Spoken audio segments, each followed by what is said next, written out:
Welcome. Welcome back to those of you who were with us last night down at MoMA. I'm Reinhold Martin, the director of the Temple Hoyne Buell Center for the Study of American Architecture. And I'll just add just a few words to what I said last night about the sort of aims or aspirations of the conference and you know, sort of the larger framework in which this is set. I should say that over the last few years here at the Buell Center, we've typically hosted conferences in the spring. Every other year is the now, you know, monumental Buell Dissertation Colloquium, monumental because it has really a long and storied history at this point, in which scholars, emerging scholars, PhD candidates usually, in the broadly construed realm of American architecture and urbanism, present, in a sense, work in progress. These conferences that we do on the other years, we've been doing on these other years, such as this, have been more thematic in scope, but not without plan, or in other words, there is a kind of method to these this, in a sense, sequence. It's open-ended and somewhat, you know, uncertain in terms of its long-term narrative. But we started, now it was, I guess, 5 years ago, with a survey, essentially, of new work. It was called Architecture in Print, and it was, or in print, it was called in print, of new books. You know, in other words, it's basically books, recent books that had been published, first books mostly, by scholars in the North American Academy, not necessarily about North American architectural matters. And it was not a comprehensive survey, it was sort of a sample of various works, and that was, in a sense, our effort to in a sense, map the more immediate terrain.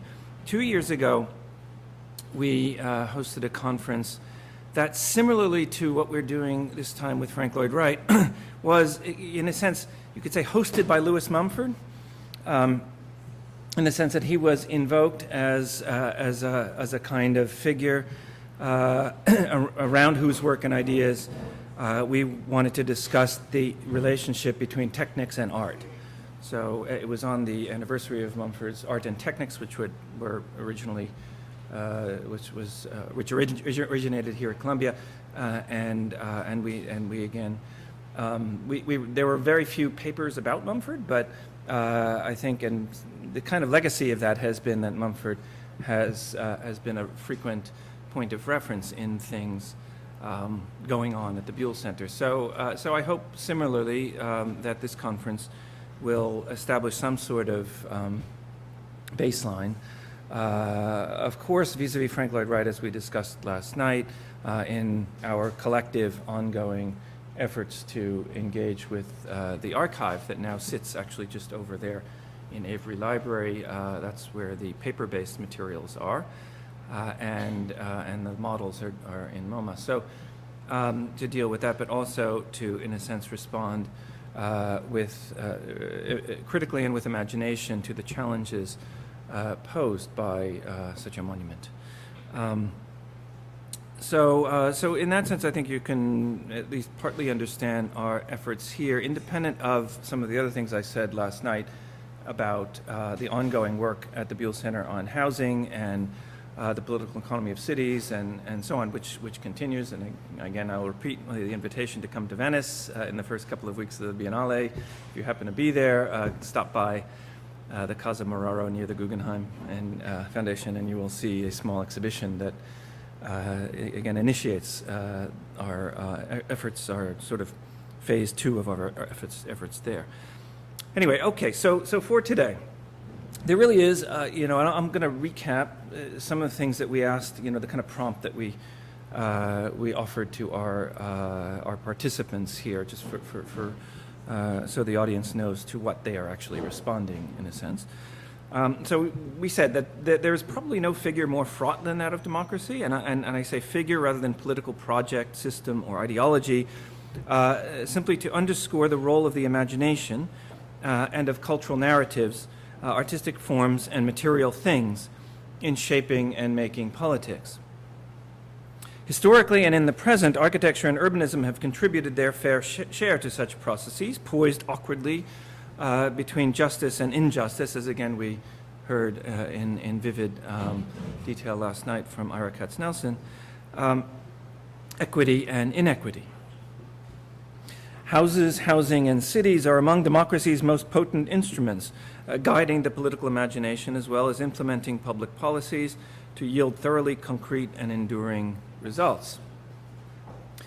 Recently, actually, just outside over there, I happened to face the daunting challenge of saying something coherent about the Athenian Acropolis to a class of fifth graders who were studying ancient Greece. And in doing so, I was reminded not only of the Theater of Dionysus, where male Athenian citizens would gather twice yearly to debate civic matters of particular importance. That's just, at the base of the Acropolis. But I was also reminded of the Pnyx, that strange little hill near the Agora where more frequent assemblies, popular assemblies, took place. And I wondered, why that hill, rather than the Agora or the proto-parliamentary theater, had not more frequently been invoked to figure democracy. Even if in its most classical and limited Athenian form. Was there something more primordial, something almost prefigural about democratic assembly and deliberation that figures or monuments would only obscure or mystify? What about the Pnyx? Well, I think not, since hills can be monuments too. We all know this. And in any case, as I hinted last night, in the classical model, sitting on the Pnyx to deliberate civic matters was conditioned by the political economy of the household, whereby propertied males, but not normally women and never enslaved persons, were gained access to what modern social thought would call the public sphere. In other words, the political economy of the household was the precondition for participation generally in the classical public sphere.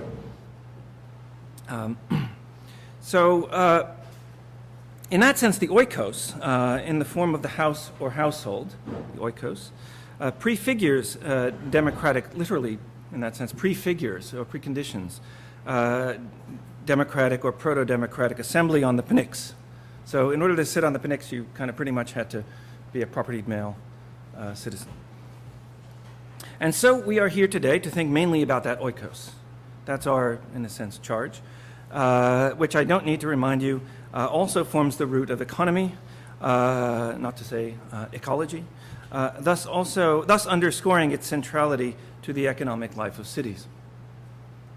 Nor do I need to remind you that throughout this country's existence as a sovereign nation, efforts to figure democracy have more than once passed through Mediterranean classicism, as we saw last night when the specter of Alan Greenberg flashed briefly onto the screen and was mercifully removed.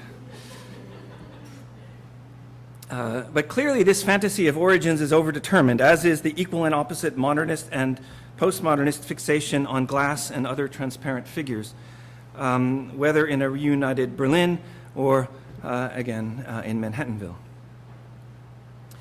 And so we once again turn towards modernity's housing question to explore what I'm confident will be a fuller scope to the questions posed by the reappearance of democracy's figure in the United States during different periods for a good portion of the conference, but also, and quite importantly and deliberately, in other interconnected locales around the world. And you can, I think, read this as another of the backdrops, the attempt to think democracy relationally, historically, and dare I say, globally. Now, needless to say, finally, it's by no means our intention to exhaust the subject here. Rather, we only hope to open it up more broadly than it has been typically opened in architectural studies, and by way of that opening, to allow the analysis of architecture and urbanism to contribute to a fuller, more complex, more distinctly material, and probably more conflicted understanding of the past, present, and future of democracy. Finally, as we said last night, we have sought, rather improbably, I must admit, to initiate this by invoking the larger-than-life figure of Frank Lloyd Wright as the standard bearer of this conflicted ambiguity. Wright and his work as agon, then, as agonistic process, or at least as the object and perhaps subject of the agon, rather than a fixed and stable monument to the epic tension between individual and collective life, where the problems or even the figure of democracy is arguably at its highest pitch. In this regard, our aim is merely to help put Wright in the world as his material legacy, his material legacy's archive, settles into its new home or homes here at Columbia and at MoMA. As you will likely see, we've not asked that conference participants address directly Wright's work or environs. We've only placed these in the frame. So we'll see. In that spirit, the conference brings together scholars in architectural and urban history, in American studies, political and economic history, political theory, and urban anthropology to reflect on that frame's broadest outline. I probably left one or two fields out. In doing so, we seek to gather objects and worlds in which, like the ancient Pnyx, the figure of democracy is most visibly at stake. So with that sort of those thoughts, I will now, first of all, I want to yet again thank Jacob Moore for his masterful conduct of the ceremonies behind the scenes here, and just urge any of the participants, if they need anything, that Jacob will be more than happy to help.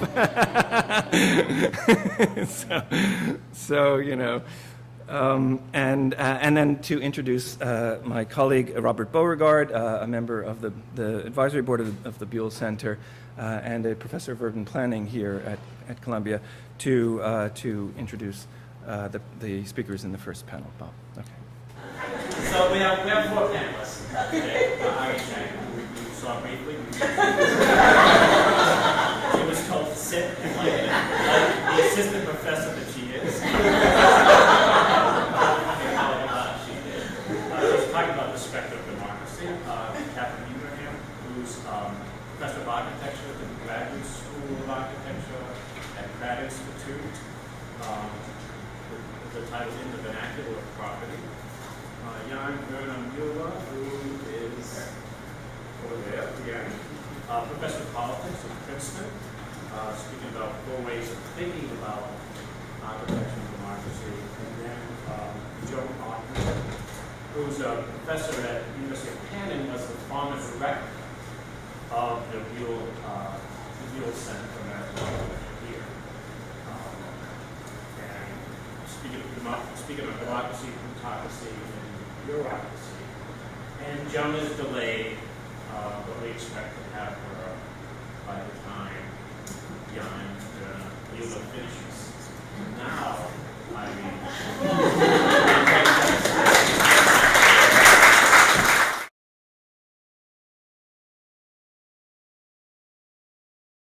Okay, I want to begin by thanking Reinhold and Jacob for organizing this conference and for inviting me, and especially for setting out this kind of very provocative and I think important agenda. And I'm very much looking forward to participating in the discussion today. Closer. It may seem strange to begin a conference about democracy by talking about anarchism. Yet it may also make perfect sense, since historically anarchism has always been a kind of specter of democracy, what the rule of the people threatens to descend into. It's said that in ancient Greece, the term democracy was coined as a slur by elitist opponents, combining demos, the people, with kratos meaning force, the word democracy implied the violence or the strength of the people. In other words, a threat to guard against. Anarchy was therefore, until the 19th century, considered sort of an extreme form of democracy.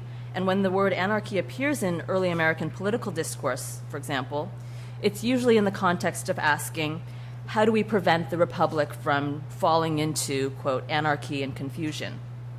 By which the writer usually means, how do we forestall the excesses of democracy? Following classical theory, the framers of the US Constitution saw democracy as the most unstable form of government, subject to the vagaries of an uneducated and unreliable demos. And to put into context this kind of anxieties about democracy, particularly among, say, the Federalists, one of the things that this unreliable demos was doing in the 1780s was passing debt relief measures and printing more money that would have helped ordinary farmers and individuals who were kind of crushed under in the kind of depressed early American economy. And so, for example, Shays' Rebellion of 1786 to 87 was basically an insurrection against a foreclosure crisis, something that the kind of Federalists objected to. So a kind of a struggle, confrontation with kind of echoes in recent debates.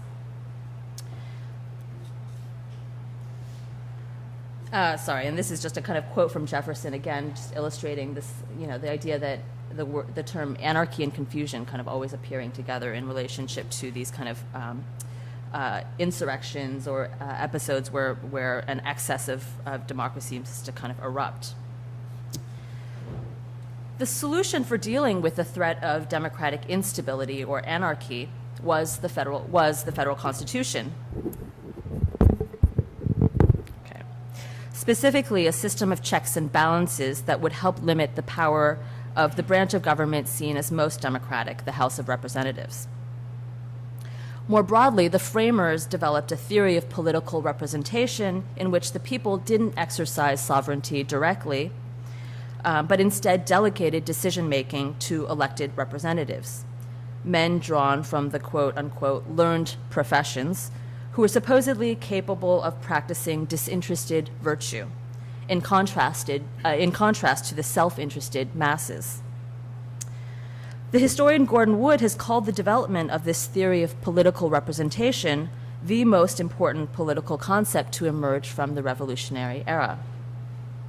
And this is the origin of our indirect system of democracy. We vote for our representatives, they carry out our will supposedly, but of course lots of things get in the way, such as money from big donors. So our relationship to the actual process of legislation is largely rather removed. Now, I'm going into all of these details about representation in the early republic because one of the ideas advanced by 19th century anarchists was precisely an opposition to representation. And Jesse Cohen, in a recent book on anarchism and anti-representation, has kind of developed this argument. Anarchists claimed that representative democracies were no democracies at all because they relied on an abstraction, a distancing between the people and government. Anarchists saw electoral politics as dominated by the wealthy and by politicians, and therefore fundamentally corrupt. And instead of a system based on representation, they advocated a decentralized, local decision-making carried out by the people directly.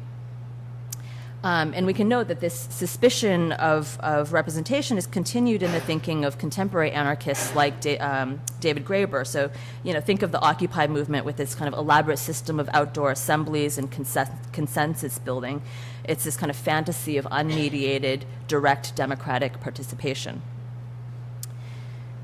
It's specifically the anarchist opposition to representation that I want to highlight as I delve into the details of one specific utopian plan by Josiah Warren, who's often described as the United States' first anarchist. To be clear, he never used this term himself. This is a kind of something that historians have applied to him later. These two images are of a proposal that he made for a way of laying out towns that appear in literally the last pages of his last book, published when he was like 73, a minor work entitled Practical Applications of the Elementary Principles of True Civilization. What I'm interested in is how the anarchist critique of political representation might be related to the question of aesthetic representation, that is, the kind of representation that architects and architectural historians are perhaps more familiar with: images, drawings, and diagrams. Put another way, I want to speculate a little on the form or the figure of these images, their geometry, and what form might have to do with the anarchist antipathy to political representation, and more broadly with the question of democracy. And before delving into Warren's plans, I should add that he was not an isolated example, but one of several American reformers in the mid-19th century who created such geometric utopian schemes. Not all of them were anarchist schemes by any means, but several shared Warren's suspicion of representative democracy. So I'll start by briefly sketching out the outlines of his ideas and career. Warren was a kind of classic 19th century polymath, an inventor, a musician, a printer, and a social reformer. In his 20s, he joined Robert Owens's New Harmony community in Indiana. And early in his career, he subscribed wholeheartedly to Owens' critique of the inequality and exploitation ushered in by industrial capitalism. However, New Harmony quickly collapsed, leaving Warren totally disillusioned with socialism. And he blamed the failure of the community on its misguided attempt to combine interests. And so he argued that people were just too different to try to press them into this kind of shared mold of socialism. So he spent the rest of his life developing and elaborating what he called the principle of individual sovereignty, the idea that our individual pursuits should be radically separated. On the basis of this principle, he opposed most forms of cooperation, combination, and government. And although he's a rather obscure figure in some ways, his ideas did kind of migrate abroad. So, for example, John Stuart Mill in the book on liberty cites Warren's idea of individual sovereignty. And this kind of emphasis on the individual is a kind of hallmark of American anarchism. It's kind of bordering on contemporary libertarianism, in contrast to French or Russian variants on anarchism, which tend to emphasize cooperatism or mutualism. At the same time that Warren outlined this extreme individualist position, he remained absolutely opposed to the rampant inequalities and exploitations of Jacksonian society. And so in parallel with individual sovereignty, he pursued the goal of creating a more, what he called equitable commerce. This is the title of one of his main books, based on the principle of cost the limit of price. This was the idea that the fair value of commodities should be the cost of producing them rather than their exchange value. And to test these principles, he carried out a series of social experiments at ever larger scales, beginning in the 1820s.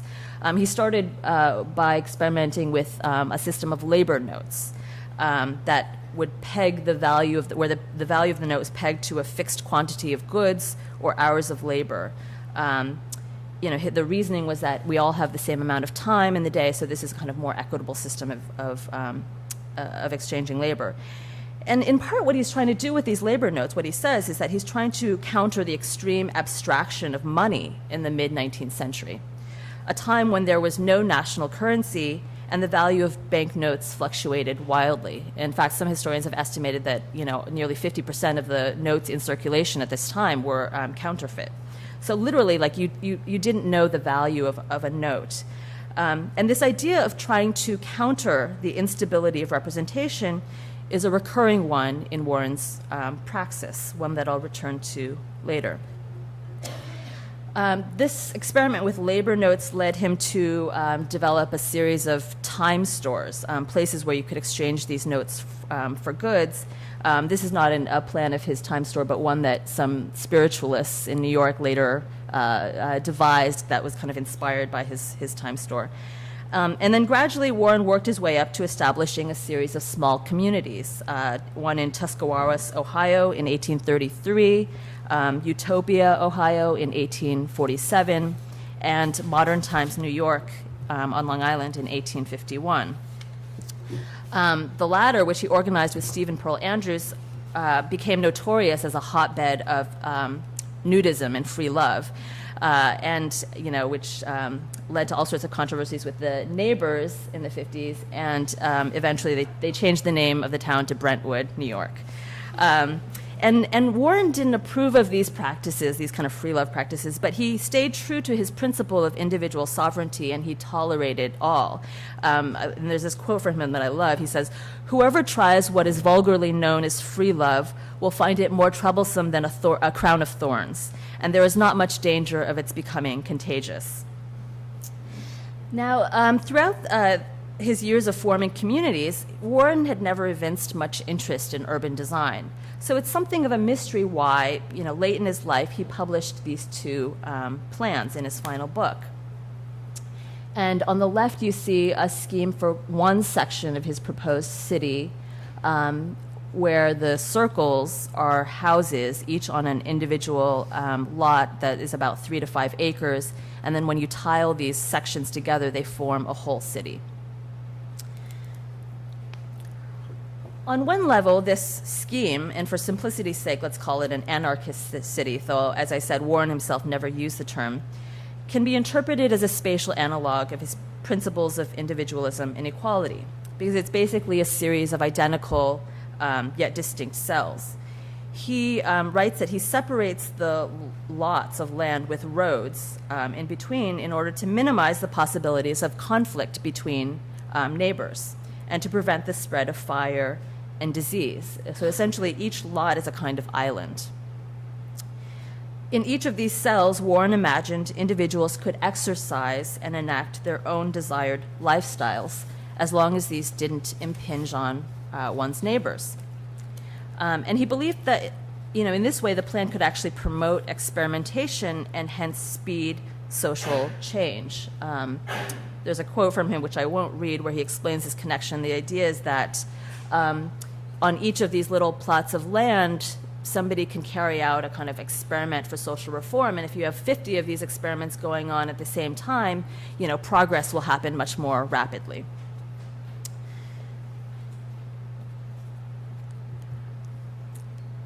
Now, the individualist slant of Warren's plan is put in relief if we compare his scheme to another geometric utopian project that he was almost certainly aware of. And on the left is an octagonal vegetarian abolitionist colony in Kansas from 1856. I'm not making this up.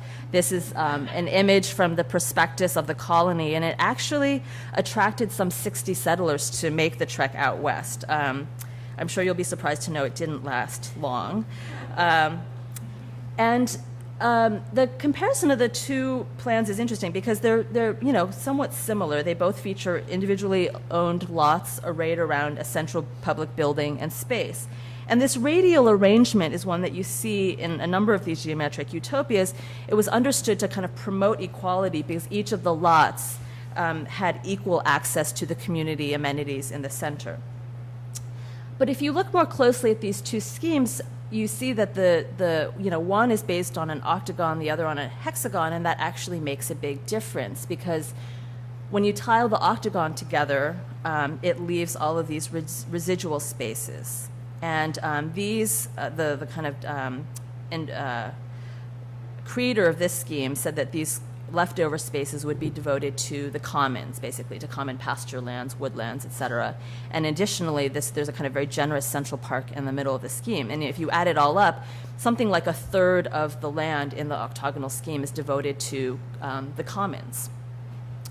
In contrast, the hexagon, tiles perfectly. There's no leftover spaces when you tile the hexagon together. And so there's very little public space in Warren's scheme.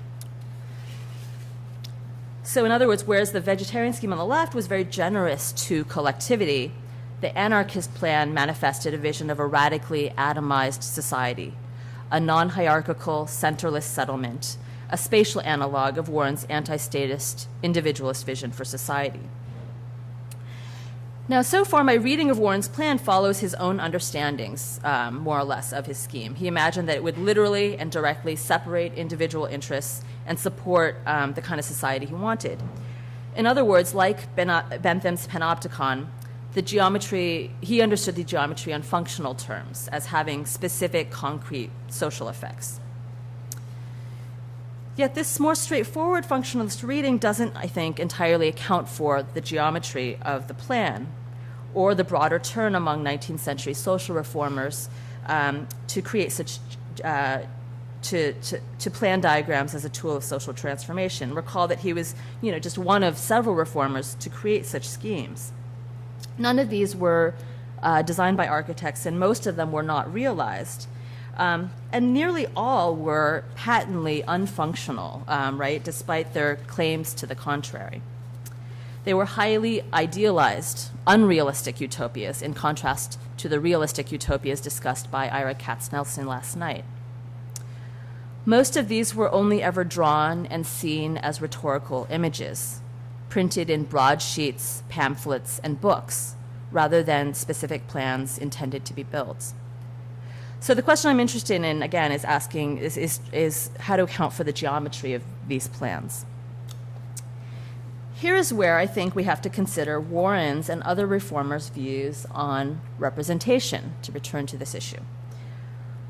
Warren, it turns out, had a quite developed concept of representation, one that we can only understand if we look into some of his other interests, especially printing and musical notation. As I mentioned, Warren was a printer by trade, and this is something that he shares with a number of these geometric utopians. The majority of them actually were printers. And in fact, Warren invented and patented a new, cheaper method of printing that would make publishing more accessible to the masses, he said. And this helps to explain the crude woodcut quality of the diagrams. They were cheaply printed for wide distribution. Now, besides printing, Warren was also obsessed with writing reform, and specifically the reform of musical notation. This also is a common preoccupation of the geometric utopians that I studied. Most, as I said, most of them were printers, and many of them actually invented new systems of shorthand and spelling, and in some cases, new language. And so the question for me became, is there a connection between this interest in writing and notation, form of writing, and the geometric diagrams? I mean, literally, again and again, these people are inventing their own alphabets. One of them is called the pan-norm alpha. This is one of my favorites. This is the tomb of one of the reformers in Brooklyn, where he actually had his new universal alphabet engraved on his tombstone so that it would be available to posterity. Now, Warren was a musician, and he invented a new system of musical notation that he published in the 30s and 40s. And his method proposed to signify the elements of sound, quote, exactly in the notes themselves, that is, through the form of the notes. Thus, for example, the volume of the notes was represented by its size, with a swelling of volume indicated by a corresponding swelling in the shape of the note. By a similar logic, the relative length of the stem of the note represented its length in time. In other words, the visual form of the note gave a cue to its meaning. There's this kind of integral connection between the form of the note and its function. Warren claimed that his system of musical notation, by creating a direct relationship between sign and musical effect, form and content, was more transparent and rational. He believed, for example, that it would make it easier to learn how to read music. It would be more accessible. Warren's proposal for the reform of musical notation was a symptom of his larger philosophy of language and writing. And these ideas about language were influenced very much by somebody named Alexander Bryan Johnson, a banker in upstate New York who wrote a treatise on language in 1828. And I don't have time today to go into great detail about that. But the point for Warren is that he wanted to make musical notation and writing in general more like diagrams. that is, more like pictures whose forms had a direct one-to-one relationship with their content. Warren saw texts and images as very different kinds of representations. Whereas for him, words were obscure and subject to differing interpretations. He talks about, for example, like, you know, he connects this to kind of politics. He says, you know, one of the reasons why we have political disputes is because no one ever knows what another person is talking about. Any one word can signify many different things to many people, and so there's this, you know, it's impossible to understand, and therefore we get into all these conflicts. And so for him, whereas words are obscure and subject to differing interpretations, images were clear and unambiguous. Again, to press on this point about the kind of political implications of this was a time when politics was seen to be controlled by a privileged few, obscured and hidden away from view through the instrument of representative as opposed to direct government.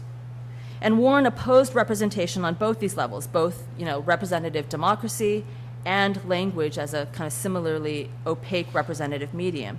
He describes, in some of his writings, he describes political speech as a, quote, labyrinth of verbal delusions. At one point, he kind of talks facetiously about inventing a machine that during elections would kind of spit out political rhetoric, you know, automatically, and could replace the whole process of electioneering. You could just have this machine that, you know, that would spit out these words like hero and enemy of the people, and, you know.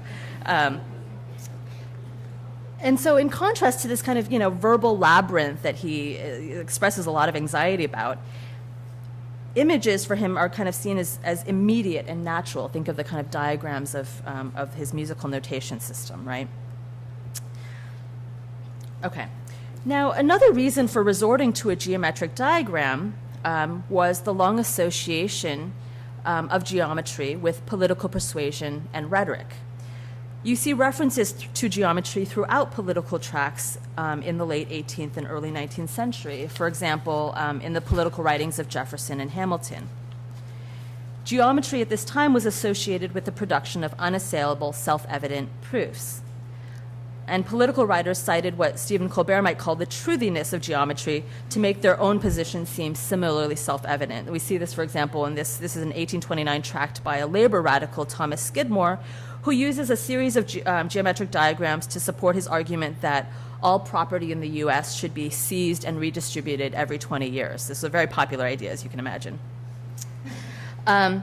This association of geometry with proof and transparency, I think, gets at the heart of why we see geometric diagrams and anarchist utopia coming together at this moment in the 19th century. Warren and his fellow geometric utopians saw these diagrams as forms of representation that borrowed from geometry's affect of certainty and transparency.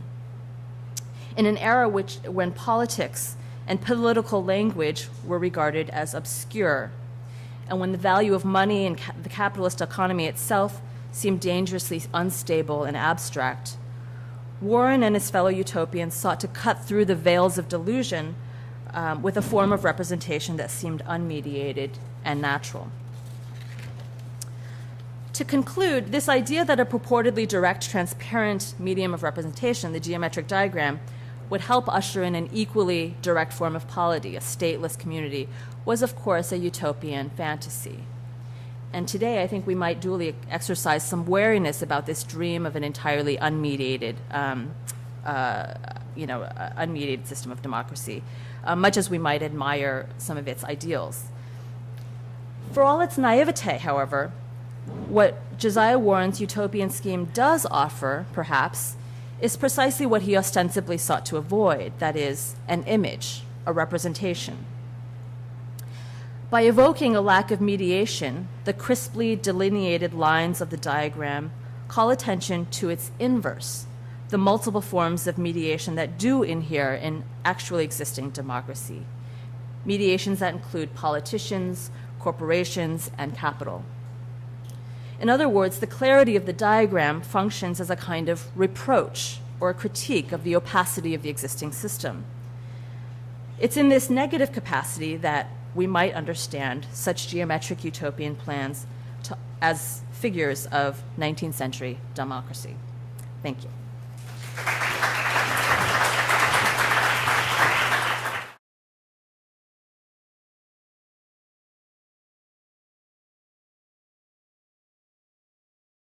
I was empathetic with Ira Katznelson's problem last night of trying to treat the subject matter of the conference by walking into architectural texts on democracy, which are notorious, particularly Frank Lloyd Wright's texts, which are wildly incomprehensible, but fascinating, forceful, dogmatic, powerful, inventive, and so forth. I'm not going to talk about Frank Lloyd Wright today, but I'm going to try and grandfather him in, or actually great-grandfather him in. And I do start with the problem of heredity, so I figure that might be good enough, but I might find another way to get him in here. The subject matter is, needless to say, fraught. This is part of some work I'm doing on the relation between property and architecture that's trying to reach a conclusion fairly soon. It takes up, I think, problems that connect to some degree with this conference, but are also pointing in some other directions as well. Incest has a twisting effect on the path of heredity and eventually corrupts the system of reproduction, causing the gradual decline of that line of development. Judith Butler applied this biological aberration to Hegel's historical argument about the play Antigone as an allegory of passage from kinship forms of governments to state sovereignties. It's important to say that kinship does not necessarily include it includes the family, but the family is a different kind of animal from a kinship system. It's in certain sense, family systems are on their way to a concentration of power into a state sovereignty. The main gist of Hegel's argument, however, is to demonstrate a threshold between an advancement from informal governance to formal institutionalized governments. In Western cultures, the city-state was the intermediary form that governance took on its way to the state proper, a kind of almost a mythical idea, the city-state, although I mean very real in action, but the way we've summarized it is a bit mythical. Butler's main point is that Antigone, with her incestuous past as the daughter of Oedipus, can only be a disturbed representative of the family and kinship relations she claims. Butler's concerned with speech acts in the vernacular of sovereign power that Antigone must utter, which bring into what Butler calls a productive crisis the limits of law that are themselves necessary to show that kinship is outside the state. One can hear resonances here of Giorgio Agamben's state of exception argument, whose tactics are probably familiar to most of you, but just to quickly paraphrase the structure of the inside-outside that Butler is pointing to, nations and nation-cities, such as Athens, for example, define themselves in terms of what and whom they exclude: the wilderness, the incalculable lands, non-citizens, and so forth. Thus, nothing lies at the moment of enunciation outside of the city's powers.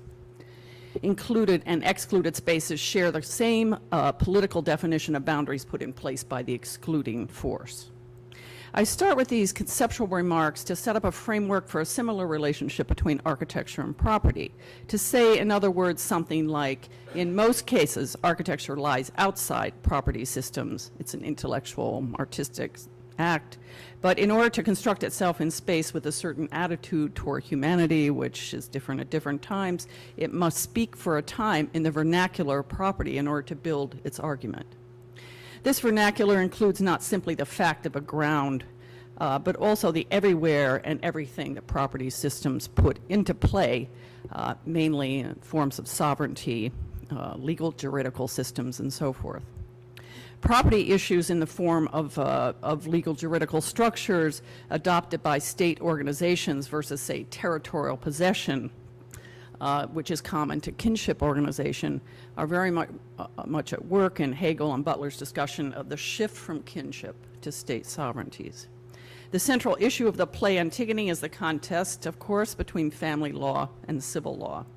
Up front, there is no architectural issue visibly at stake, only a Theban gate, which differentiates Creon's city from a large, still incoherent outside. Indeed, as the play debates, the gate cannot yet stand as a defining boundary because the state is not yet fully able to back it up with legal, juridical, and military force. The play is incredibly interesting as well for its wilderness city drama and battles as for its dramatic condensation, though my purpose here is not to contribute to literary criticism. A quick reprise of the story might be useful. Let me just say that I find almost all the stagings of Greek tragedy, including those of Antigone, which have taken place since 441 BC, or whenever Antigone was first introduced, to be routinely tiresome.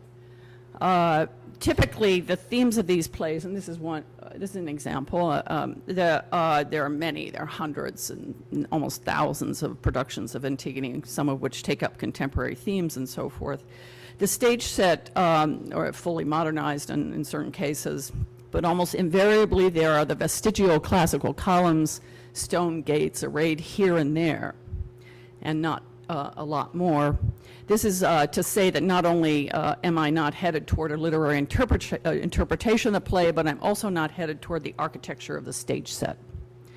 These sets are at best a sort of stigmata for some other relay of attention, some other series of acts happening elsewhere.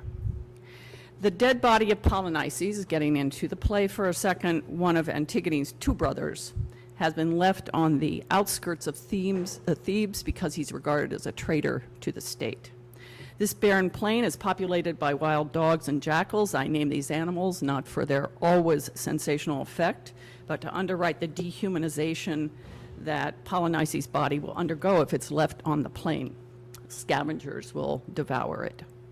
The danger of the plain also underwrites Antigone's risk in leaving the protection of the city, or the titular city that the gates represent. She visits the body at night, covers it with a handful of dust to symbolize a burial. A guard, who's a somewhat comical figure, somewhat like Rosencrantz or Guildenstern, brings news of this burial to the king, Creon, and he, infuriated at the transgression, calls for a full-scale investigation. Ismene, Antigone's sister, confronts Antigone, and they argue over the propriety of the burial. Antigone maintains that family rights trump state rights over the body. There's a history to this particular piece I'm not going to go into, having to do with the way in which young men were turned over to the state at a certain age to be warriors, and so in a certain sense leave the family very early.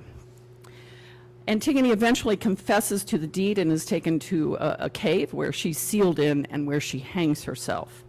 There are many conversations between and among the characters, as well as the usual droning, metaphysically inclined contribution of the chorus about what is right and what is just in this situation. Which law is more binding, family law, Polynices as brother, or state law, Polynices as traitor? Which one do the gods put their true weight behind? It is worth noting that everyone in the play, except Creon and Ismene, dies. Antigone, as well as her husband-to-be Haemon, commits suicide. Haemon's mother, Creon's wife, commits suicide when she learns of her son's death. Death in a dramatic world is frequently used as a form of judgment on which character, which point of view is closest to the desired truth of the drama. To be or not to be, which was Hamlet's central existential prevarication about death and the path of revenge for the death of his father, elucidates the potential complexity of using a character's death as a moral compass. In Hamlet's case, in order to enact his revenge, he must kill his own mother, whom he loves, as well as the lover of his mother, his uncle, whom he hates. How to kill two members of your family, one beloved, one detested, according to the same logic of revenge, is Hamlet's first dilemma. How to remain alive himself in the face of the moral despair induced by these acts is his second.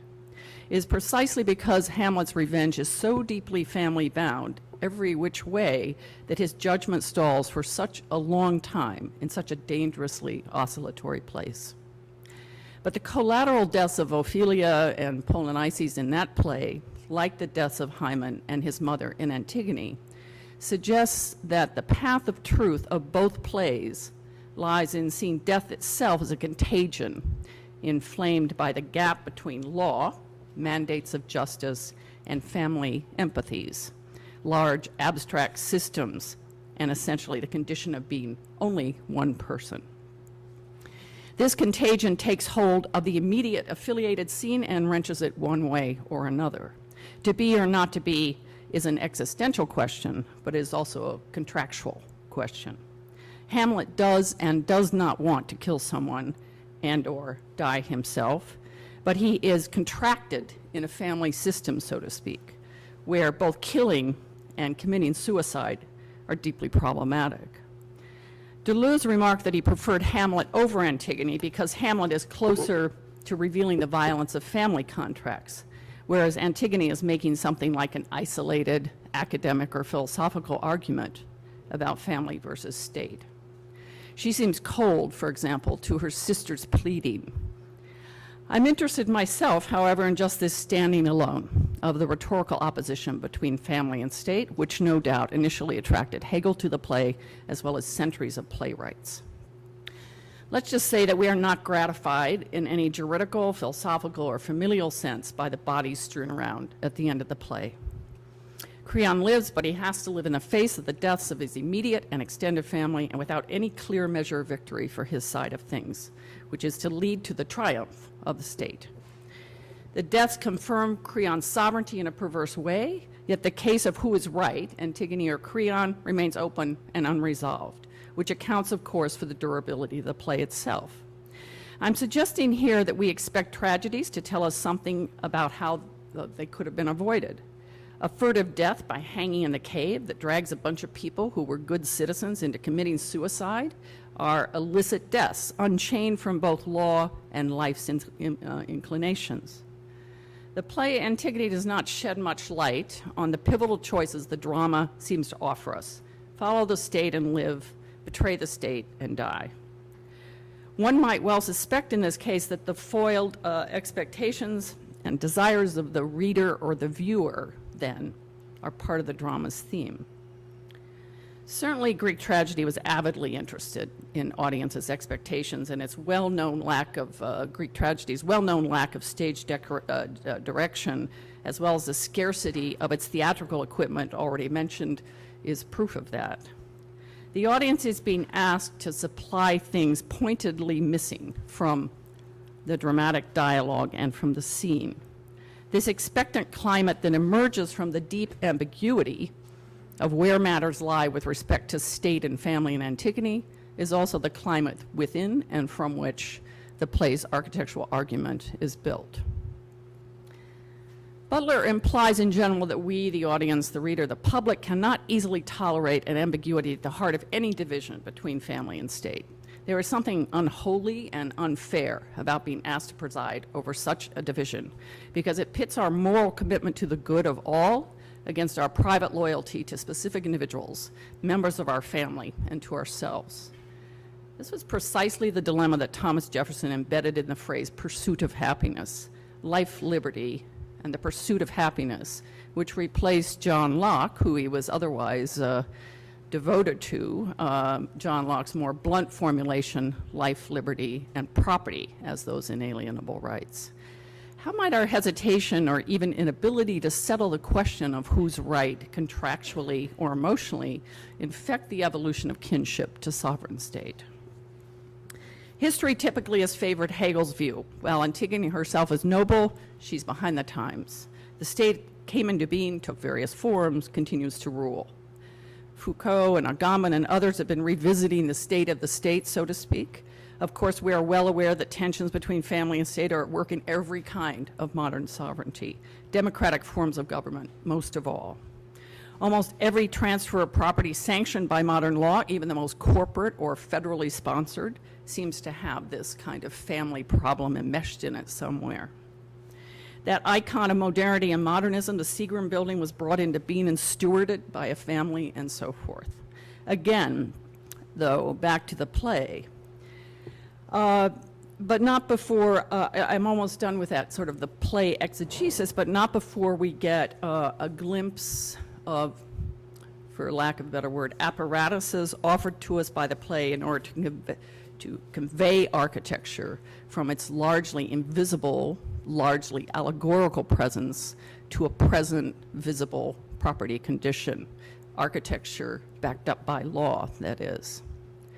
This pass through the play marks that vernacular ventriloquism that Butler talks about, and also specifically exposes architecture as politically evidentiary, strictly exhibiting a figural presence that underwrites whatever is at stake in the debates about sovereignty, in the case of Antigone, Athenian democracy. The history of that. With her handful of dust, Antigone attempts to recloak Polynices' body with the rights, proprieties, and civilities that belong to Theban citizens. Do I go to the next one here? Yeah. Speaking of the Dionysian theater that Reinhold was introducing. In order to reinstate Polynices' official humanity as a citizen, Antigone must alter the status of his body on the plane. She must represent it, so to speak, as evidence, because the body cannot speak for itself. Creon's relation to Polynices' body foreshadows, in some general sense, the dilemma of the writ of habeas corpus, which in the 18th century Western law insists on an accuser showing the body of the accused to a jury in order that the detention or punishment be judged as warranted and within the law. Disembodied accusations risk arbitrary assignments of blame. By giving Polynices a proper burial, the economical, theatrical gesture of covering him with a handful of dust, Antigone begins to resurrect his entitlements to humanity and his entitlement to justice in the court of the state. And this is very prescient of her. She asked that Polynices' body be reconsidered in a legal and juridical context, which concerns the proper burial of that body, and in the same context that his status as her brother be taken into account in order to enable this. The play thus anticipates the crisis of evidence that modern legal juridical structures attempt to settle hundreds of years later.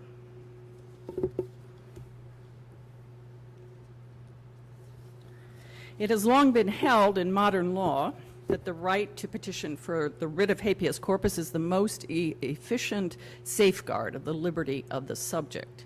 Habeas corpus itself predates but anticipates the emergence of rules of evidence in modern law, which eventually replaced hearsay with a strictly regulated presentation of things and bodies as evidence. A trial without a body, dead or alive, is not possible once this writ is assimilated. No debate, for example, between family and state claims could be upheld if Polynices is devoured by wild animals or denied a political identity, which is still also a family identity. In the time we use when we speak historically, things get very tricky here. Family and state have not yet, in the context of the play, defined any threshold of difference. But Sophocles is writing about ancient Greek royal stories at a moment when Athens is at the peak of her ascendancy as a city-state. An almost fully democratic imperial form of governance is in place. This is to say that an audience watching Sophocles' play in, for example, the Dionysian theater that lies at the foot of the Acropolis would only have to look out of the corner of their eye to see one of the most intensely realized, indeed the very model for what political architecture might aspire to, works of architecture, the Acropolis in its decay and in its kind of resurrected, lighted glory. This is to say that there is an architectural supplement to the play, a stage set in real time and a body of evidence amplified by the amphitheater as surely as the actors' speeches. Here the audience sits with its collective visual auditory focus, concentrated on a small stage where the play unfolds. This flood of attention spills down the stairs. The players in turn use the brilliant acoustical apparatus of the amphitheater to turn this attention back on itself by combining the influx of a concentrated visual flow with the output of their dramatically expanded voices. It is no accident that the chambers of political institutions are shaped in a similar manner. The Speaker of the House standing before a circle of representatives. Such a space, as we know, works as an auditory megaphone or microphone, a telescoping of attention and a reverberative volumized response. From Greek tragedy to modern theater, such structures take the smallness of a play, the daily insignificance of individual words and acts, the drama of individuals in their small affiliative relations, and amplify them into the political collective. My point here is that this amplification is precisely the way that a public and the political are created and coalesced. We're not surprised by this. Amphitheaters have been around as long as people and architecture has. And they have been used for many kinds of political assembly, not exclusively democratic gatherings, although democracies are the political construct that routinely privileges the voice. But I'm also saying something more, or trying to say something more, using Antigone again as a way in. The desolate plain that lies in front of the gates of Thebes and the still small family-driven argument about governance happening both inside and outside the gates. Let's say the house of the domestic house, the House of Lords that Crayon is trying to uphold and so forth. Has already been resolved for the Athenians by another play of evidence, a definite corpus of evidence that is, so to speak, in hand as they watch the play. The architectural evidence of the success of the very state, the survival of which the play is debating. At work here, too, is that famous Aristotelian catharsis. Antigone gets exiled to the cave, primordial form of inhabitation. She's left the confines and protection of the city. Terrible things happen. One empathizes but is safe at a distance. One is only the observer. Into this gap flows one's present day emotions. Into the theatrical world, one projects one's own sovereignties. The architecture of the audience's sovereign context supplements the theatrical production. Periclean Athens thus gave a very specific architectural elaboration to Sophocles' Thebes, and the play itself thus gains access to the audience's memories of where it lives, which is a sort of neurological exchange that bootstraps between immediate play watching, immediate perception, and the past experience, very recently past experience of passing from the city into the theater through the amplification of attention just mentioned. The audience or reader, as in our case, understands that is conceptually and material in possession of one of the keys to the play's meaning, the meaning of public and political infrastructure denoted by the amphitheater and the architecture of the state, which looms in confirmation at the audience's back.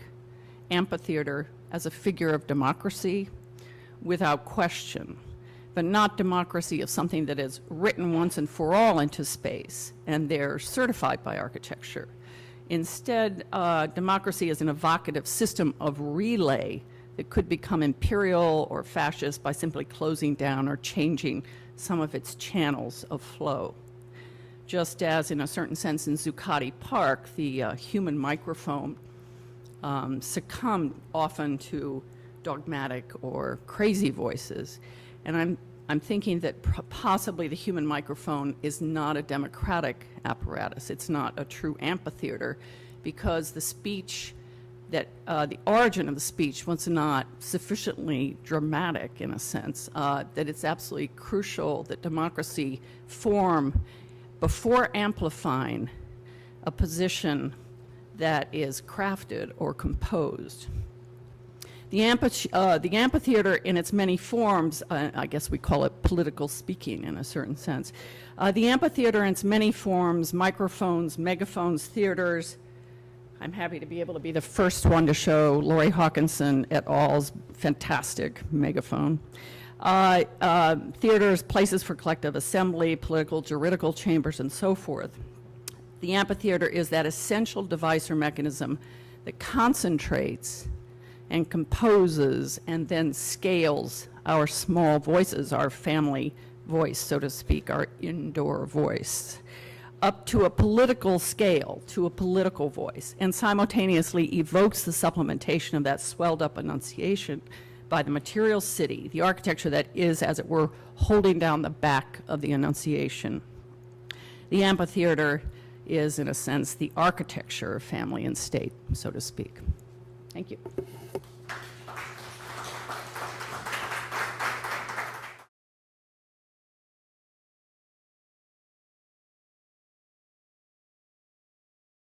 Current ideas concerning democracy are so vague, and current notions concerning man's powers so shapeless, that the man who shall clarify and define, who shall interpret, create and proclaim in the image of democracy's fair self, will be the destined man of the hour. The world is waiting for such a man as for a Messiah. Many of you, possibly all of you, will recognize these words as Louis Sullivan's, and a man who clearly thought he was going to be the man of the hour, and who always called Louis Sullivan Lieber Meister, dear master, was of course Frank Lloyd Wright, who wrote liberally about democracy, always with a capital D. And while it's fair to say that many people have found these writings inspiring, it's probably also fair to say that many have found them deeply perplexing. As we just heard, even his own offspring considers them, in many parts, incomprehensible. Now, coming to this topic, as a political theorist, which is another way of saying that I have no images, theoria still happens here, hopefully, I was struck by the fact that we don't exactly have a couple of books to take off the shelf, a sort of obvious canon to refer back to when one thinks about the relationship between architecture and democracy. And this is even more true, it seems to me, if one doesn't conflate democracy and the state, which I think is a distinct problem about which I could say more later on. So, in this spirit, I wanted to put to you an extremely simple, perhaps simplistic template of 4 ways of thinking about architecture and democracy, following the annoying habit of analytic philosophers, naming them P1 to P4. And what I want to claim, first of all, is that Frank Lloyd Wright's theory of democracy at best fits 1.5 of these ways of talking about architecture and democracy. What I secondly want to conclude is that he did really have a theory of democracy, but democracy for him had to be understood as a regime, in a very specific sense, in the way that Tocqueville understood a regime, not reducible to a set of institutions, certainly not just a machinery for arriving at collectively binding decisions, but also more than a sheer mentality. It's what disciples of Tocqueville in the 20th century, such as Claude Lefort or Cornelius Castoriadis, have often talked about as the political as such, not in the Schmittian sense, but in the sense of that which institutes society as a whole, as opposed to politics, which is the surface stuff that happens in terms of elections, parties, and so on. I also want to sort of try to make this more plausible by very briefly talking about a, if you like, precursor of Wright's theory of democracy, namely the work of Claude Bragdon. Some of you probably will remember him, who in turn, of course, was going back to Whitman and Emerson to borrow for his understanding of democracy. All of this understanding, this regime understanding of democracy, then revolved around the supreme value of individuality, and, by the way, just as Tocqueville was highly critical of individualism, Wright also, as you may remember, distinguished between individuality and individualism. Individuality was really selfhood. Individualism was selfishness. So that's one claim. The other claim is that, and this is maybe more surprising in certain ways, is that yes, one can understand Broadacre City as, in certain ways, a revival of Jeffersonian republicanism with a small r, as a certain version of American populism in its original 19th century sense. One can see a sort of admixture of Kropotkin here and there, all of which is true. But it seems to me what one can also say is that in certain way, it's a vision of a leveled down form of aristocracy. Or to put it in a nicer way, it's a leveled up version of democracy. And I want to say that and conclude that, because if you read carefully what Wright is saying about the sort of central core values of this vision, they're essentially aristocratic values. Dignity, integrity, and above all, honor and style. All right, very briefly, let me unfold these perhaps somewhat cryptic overall claims. So first of all, the four ways of relating architecture and democracy. The first one, most common, most obvious one, might simply be to say that they relate via some form of participatory process. It's this thought that, for instance, allowed Daniel Libeskind in a op-ed piece in the Wall Street Journal at the end of last year to conclude, rather surprisingly perhaps for some people, that the whole experience of building, or rather not building, at ground zero had reaffirmed his belief in democracy, because it was about a process, it was about participation, everybody got to participate, from listening to the city to Governor Pataki and so on, and for this whole messy process of compromise, something kind of came out of it. So that's the first understanding, very simple. Second one, already alluded to by Reinhold, is about symbolic products. Greek and Roman statues remind us of core values to do with democracy, republican freedom, and so on. Less obviously, in terms of symbolic products, there is even the sometimes very deep and surprising faith in material itself as embodying, maybe even guaranteeing, certain political values. Perhaps most obvious in the kind of classical writings of post-war West German architects, but also politicians, when they wrote about democracy as a client, Demokratie als Bauherr, and really explicitly kept saying that it's got to be glass, it's got to be glass, it's got to be glass, because that's the only way of, in a sense, guaranteeing, not just embodying, but really guaranteeing accessibility, transparency, accountability, and so on and so forth. Now, Frank Lloyd Wright sometimes seemed to have conception like this in mind when he said things like, quote, "A democratic building is at ease. It stands relaxed. A democratic building is for and belongs to the people. It is of human scale for men and women to live in and feel at home." And of course, as you all remember, he then contrasted this vision with what one actually sees in Washington, D.C. But it seems to me it's not quite the same as the understanding that architecture and democracy relate specifically via symbolic representations of certain values. Third way, third P if you like, is about, and I'm just simply putting it this way to get another P in, is about protest. A space of appearance, a term that may remind some of you of Hannah Arendt's work, of course, a space of appearance, a place, a space where people can participate and act in concert, but not necessarily in the sense of participating in a given process, but also in the sense, and perhaps primarily so, in the sense of participating against given processes. This, in a certain way, it seems to me, points at a very deep paradox in democracy as such, if one understands democracy by its nature to be a form of institutionalized uncertainty. Why institutionalized uncertainty? Well, it's uncertain because only in North Korea do we always know who's going to win the elections. At the same time, it's not uncertainty or chaos all the way. It's also got to be institutionalized.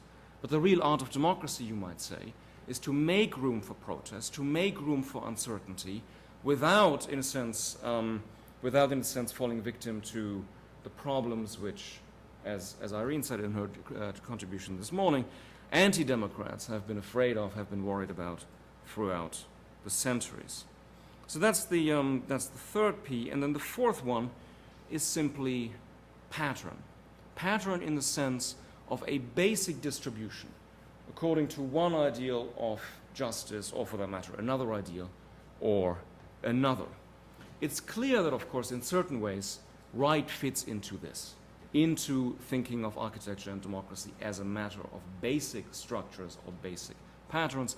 His arguments for decentralization, his arguments for redistributing land in a particular way, and so on and so forth.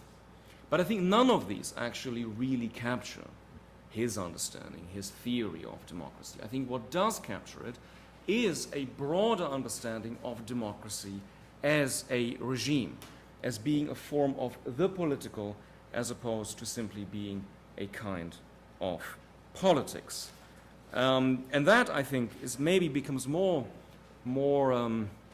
intuitively clear if one goes back to some of the people who wrote about similar issues before Broadacre City. So Exhibit A for this would be Claude Bragdon, who, as many of you will know, in 1918 published a book called Architecture and Democracy, where on the very first page he says that democracy, apart from being about institutions, is a state of the soul, or a condition of consciousness. And he explicitly goes on to argue that the demos is not just some kind of empirical collectivity, but is then also a group soul, or what he later on then calls even an oversoul.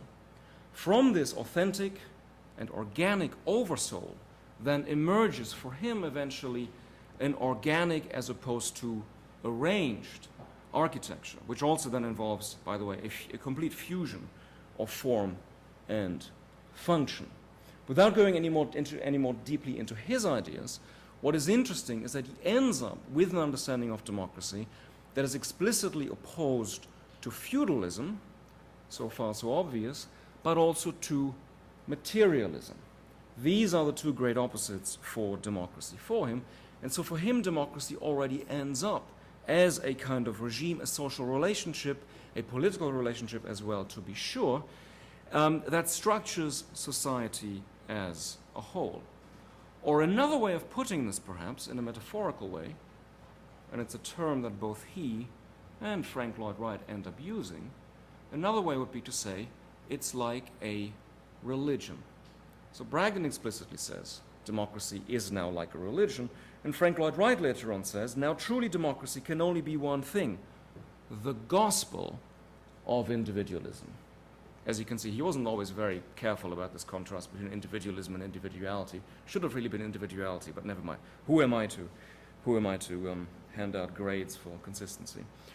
Anyway, more interestingly, he then goes on to redefine, and it seems to me this is new, and this goes beyond Bragdon's architecture and democracy. He redefines the democratic regime as a leveled down form of aristocracy that finally realizes distinctly aristocratic values.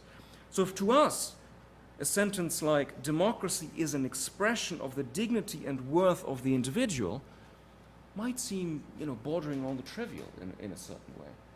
But remember that the language of dignity is not a prevalent language in the 1920s and 1930s outside certain religious, specifically Catholic, understandings.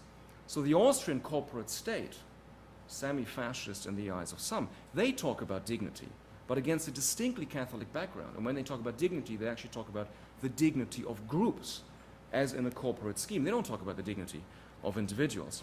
For us also, I think we're so much in the shadow of the fact that then post-1945, dignity becomes the master value of post-war European political life. All constitutions now mention dignity. Arguably, dignity becomes more important than freedom in certain ways in those legal documents, that we tend to forget just how novel this was in certain ways. But an older generation, when they heard dignity, would have either thought Catholicism or I think they would have thought aristocracy. So Wright, of course, then goes on to say things such as democracy is what he called the highest possible expression of the individual as a unit not inconsistent with a harmonious whole. And he also goes on to say then, immediately in the same context, democracy is to be the highest known form of, guess what, aristocracy.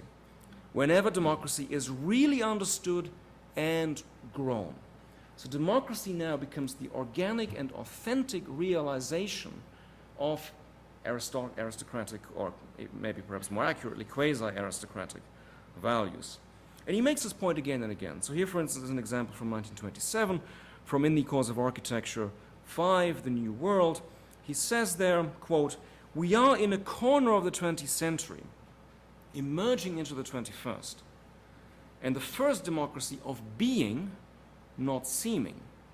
The highest form of aristocracy, be it said, the world has ever seen, is this democracy, for it is based upon the qualities that make the man a man." There's a kind of related argument in this context, then, which I don't have time to go into, but which relates to the idea that style is the expression of character, and that this is, in a sense, as much part of the package of Broadacre City as the values of dignity, integrity, organicism, of course, individuality, but also style as an individual expression. So he then goes on to say, in this context, and this is my last point, individuality realized as a, I'm going to talk about individuality realized as a noble attribute of being. That is the character the architecture of democracy will take, and probably that architecture will be an expression of the highest form of aristocracy the world has conceived of. Now, make of that what you wish. Clearly, Frank Lloyd Wright said a great deal more than this, and you might pick out other sort of elements of his writings and say, this must be, the truth of the underlying scheme of democracy. But I think there is something to be said for the idea that it's specifically these aristocratically coded values that come to characterize democracy as a regime, not as a set of institutions, not as a machinery for collectively binding decisions, and that in a sense is, to some degree, the unique contribution of that theory. Hence the idea that what it does really is, depending on your preferences, leveling down aristocracy or leveling up democracy. So in that sense, strangely in certain ways, what happens here in the 1930s actually finds a parallel precisely in these post-war European legal developments. Because legal historians are nowadays pretty much agreed that this is exactly what happens there. That dignity in the post-war context has nothing to do really with Kant. Dignity is really, in a sense, a way of ensuring a new kind of equality that makes use of previously aristocratically coded values in a process of leveling up or down as you wish. This, it seems to me, is the interesting connection between what Wright is doing in the 1930s, and one could expand on this when, in a sense, one then looks at the opposite of what he considers to be democracy. So in a sense, one can keep running the argument along the lines of what he rejects, and one finds the same values employed. So just one example by way of closing, democracy as a real regime is characterized by honor. Guess what mobocracy is characterized as a regime? Dishonor. Explicitly, he says so in Genius and the mobocracy. Anyway, I close on that note. Thank you very much, and sorry, Reinhold, for not having sort of gotten the part of the brief that said we shouldn't talk about Wright.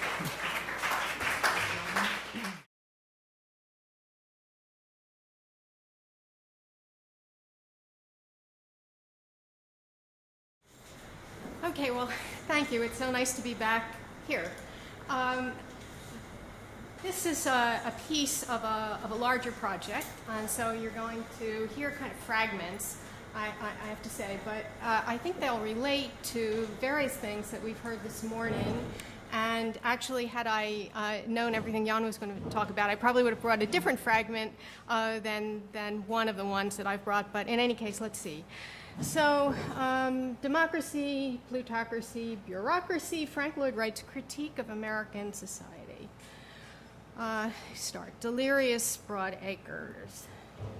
So in Moscow in 1930, the fad of the moment was for de-urbanization. The capitalist city must be smashed into 10,000 pieces and scattered across the countryside, in the woods, in meadows, so the houses will be in the heart of nature itself. Thus man will have returned to the first wellspring of his inner harmony. People were encouraged to entertain an idle dream. The cities will be part of the country. I shall live 30 miles from my office in one direction, under a pine tree. My secretary will live 30 miles away from it too, in the other direction, under another pine tree. We shall both have our own car. We shall use up tires, wear out road surfaces, and gears, and consume oil and gasoline, all of which will necessitate a great deal of work. There will be a titanic demand for labor, enough for all, no threat of unemployment looming in the future, never again. So says Le Corbusier with plenty of sarcasm in La Ville Radieuse in 1933. It's clear that the urban theories put forward in the first decades of the 20th century produced some unlikely ideological convergences and strange mirror images. Yet Frank Lloyd Wright conceived Broadacre City as the explicit antithesis and polemical antagonist of Le Corbusier's Radiant City. In January 1932, the New York Times Magazine published a feature article by Le Corbusier in which the Parisian architect laid out his utopian vision of a metropolis of widely spaced towers, a harmonious green city whose population density of 1,000 people to the hectare, 153 square feet of dwelling space per person, would be the reverse of the Garden City, with its unsatisfactory suburban compromise between town and country. New York's skyscrapers, which he described as knickknacks magnified to titanic proportions, he hadn't been here yet, he would repeat that when he got here a couple years later, would be superseded by an array of crystalline high-rises, hermetically sealed from the city's nightmare noise and pollution with double panes of glass, and providing exact respiration and correct solar orientation. The intractable problem of street congestion would be overcome by elevated autostradas, separating pedestrian from vehicular traffic and smoothly connecting to a vertical system of elevators inside the buildings. 2.5 months later, Wright's counterproposal appeared in the same publication.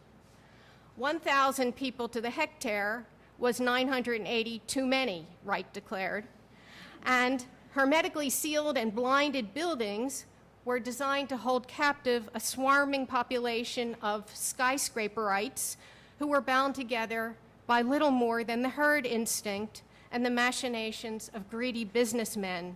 Super space making for rent to enable super landlords to have and to hold the super millions in super concentration to make super millions of superfluous millions, he writes.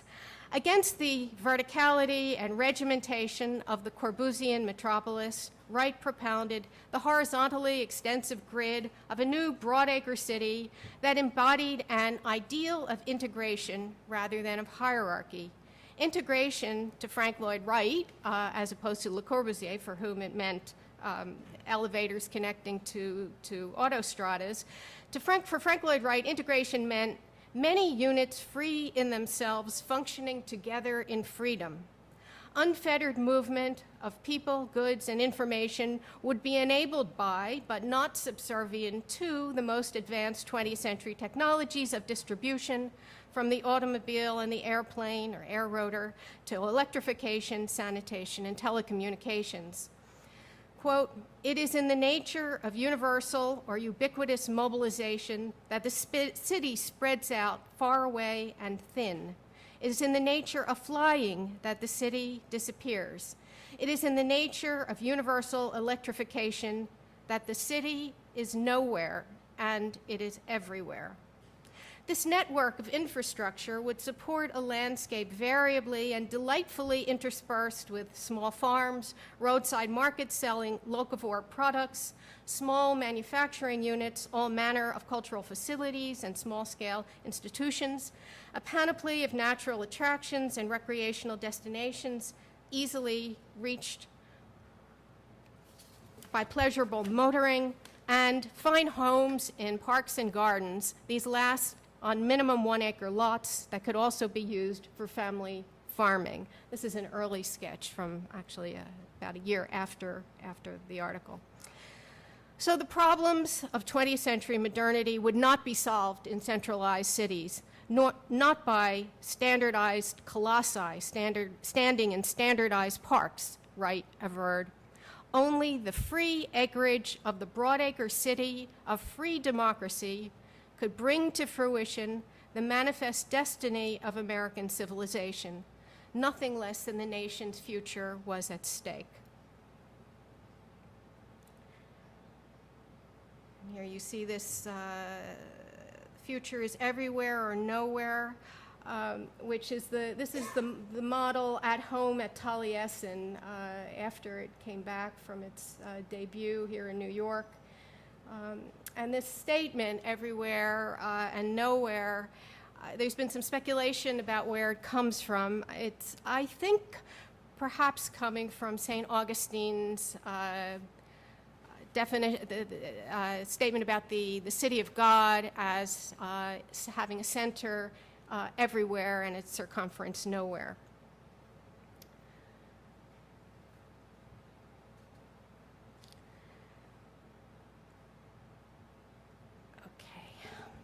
In early 1932, when those two dueling articles appeared, the United States was 2 years into the Depression, but Roosevelt had not yet been elected, and the New Deal was a year away. Wright had contracted with the publishing house of Payson and Clark for a book entitled The Disappearing City the previous November, and the same publisher had published the American edition of Vers une Architecture in 1928, and a second book by Le Corbusier, The City of Tomorrow, in 1929. Wright delivered the completed manuscript of The Disappearing City to William Farquhar Payson in late May 1932, 2 months after the Times Magazine article appeared, and an initial print run of about 1,000 copies followed. But financial difficulties at the press and Wright's inability to pay for the shipment of books he received, which had been debited against his advance, caused the edition to disappear from circulation much more quickly than the city of the book's title, and soon afterward the publisher went out of business. Broadacre City, however, remained Wright's abiding preoccupation over the next quarter century, and two reworked and retitled versions of The Disappearing City, When Democracy Builds and The Living City, appeared in 1945 and 1958, respectively. There was also a steady stream of other material proselytizing Wright's democratic capitalist vision. A 12-foot square model representing a typical 4-mile swath of the broadacre fabric was constructed over 2 years by Wright's apprentices at Taliesin and unveiled at the Industrial Arts Exhibition in Rockefeller Center in 1935. And as everybody here knows, it's currently on view at MoMA in an exhibition titled Frank Lloyd Wright and the City, Density versus Dispersal. My present reflections on Wright, and this talk, as I say, is just a snippet of it, were prompted not just by the immediate question of why it should be relevant to revisit Wright's scheme for Broadacre City in 2014, apart, of course, from MoMA's desire to showcase an extraordinary new acquisition, but also by the larger problematic of Wright's historical reception. I wanted to think about why his reputation has undergone so many ups and downs over the decades, and in particular to focus on why it underwent such a dramatic recovery in the 1940s. It's well known that Wright's professional career was at a nadir in the 1920s. To some extent, these wilderness years, as Rayner Banham has called them, were brought on by the opprobrium surrounding the series of highly publicized scandals in Wright's personal life. More significantly, though, they were a reflection of his untimeliness. Up to the stock market crash in 1929, and from an architectural perspective, up to the International Style Show in 1932, the leading culture of modernism had optimistically allied itself with the dynamism of urban industrial life. Johnson and Hitchcock regarded Wright as a 19th century precursor with respect to the European modernists whom they brought to the American public at the MoMA show. Wright was 65 years old at that time. Yet more than his age, it was his ongoing romance with nature, his organic philosophy of life, his rhetoric of democracy that dated him back to an earlier moment. The onset of the Depression would temper architecture's urban celebration, though, as the spectacle of the bread line replaced the chorus line in cities and desperation on the farms induced a profound mood swing. Greedy urban financiers were blamed for the catastrophe. The civilizational rift between Wall Street and the nation's hinterland had never gaped wider. It seems to be a historical phenomenon that back to the land impulses tend to surface at periods of economic downturn. The turn of the 20th century was one such moment. The turn of the 1930s was another. Two films directed by King Vidor, The Crowd of 1928 and Our Daily Bread of 1934, offer a brilliant contrast between two diametric worlds and their values. Of course, 2 decades later, as you probably know, Vidor would direct what is probably the most famous film ever made concerning an architect protagonist, The Fountainhead, based on Ayn Rand's Wright-inspired novel. For Wright, it was thus not only the realization of two virtuoso masterworks in the second half of the decade, an office headquarters for Johnson Wax Company in Racine, Wisconsin, that ennobled the image of white-collar work, and Falling Water, a house for a Pittsburgh department store magnate, Edgar Kaufman, that exalted the home's natural setting, which served to resuscitate his fallen reputation. It was, more broadly, I argue, the Depression and then the war itself that prepared the ground for his prolific second career in the post-war period. It should be emphasized that Wright's intertwined philosophy of organic architecture and American democracy had barely changed since the 1890s. An isolationist, he also stridently opposed the entry of the U.S. into the war. But in a period of nationalist fervor and solidarity, and then in a triumphalist era proclaiming the victory of American democracy over fascism, he would be hailed as a prophet and a genius, indeed the fountainhead of American architecture. From the late 1930s until his death in 1959, just short of his 92nd birthday, he could hardly have enjoyed greater acclaim. Wright had finally caught on with America. Or was it rather that America had caught up with him? Wright was by no means the only critic of American society in the 1930s who saw the hegemony of urban industrial capitalism as posing a mortal threat to the values embodied by Jefferson, Emerson, and Whitman. His neo-Jeffersonian pastoralism harmonized with that of an array of agrarian, regionalists, and back-to-the-land thinkers who emerged throughout the country and across the ideological spectrum. One of the most influential back-to-the-landers was Ralph Borsody, born in 1886, whose work Wright knew well.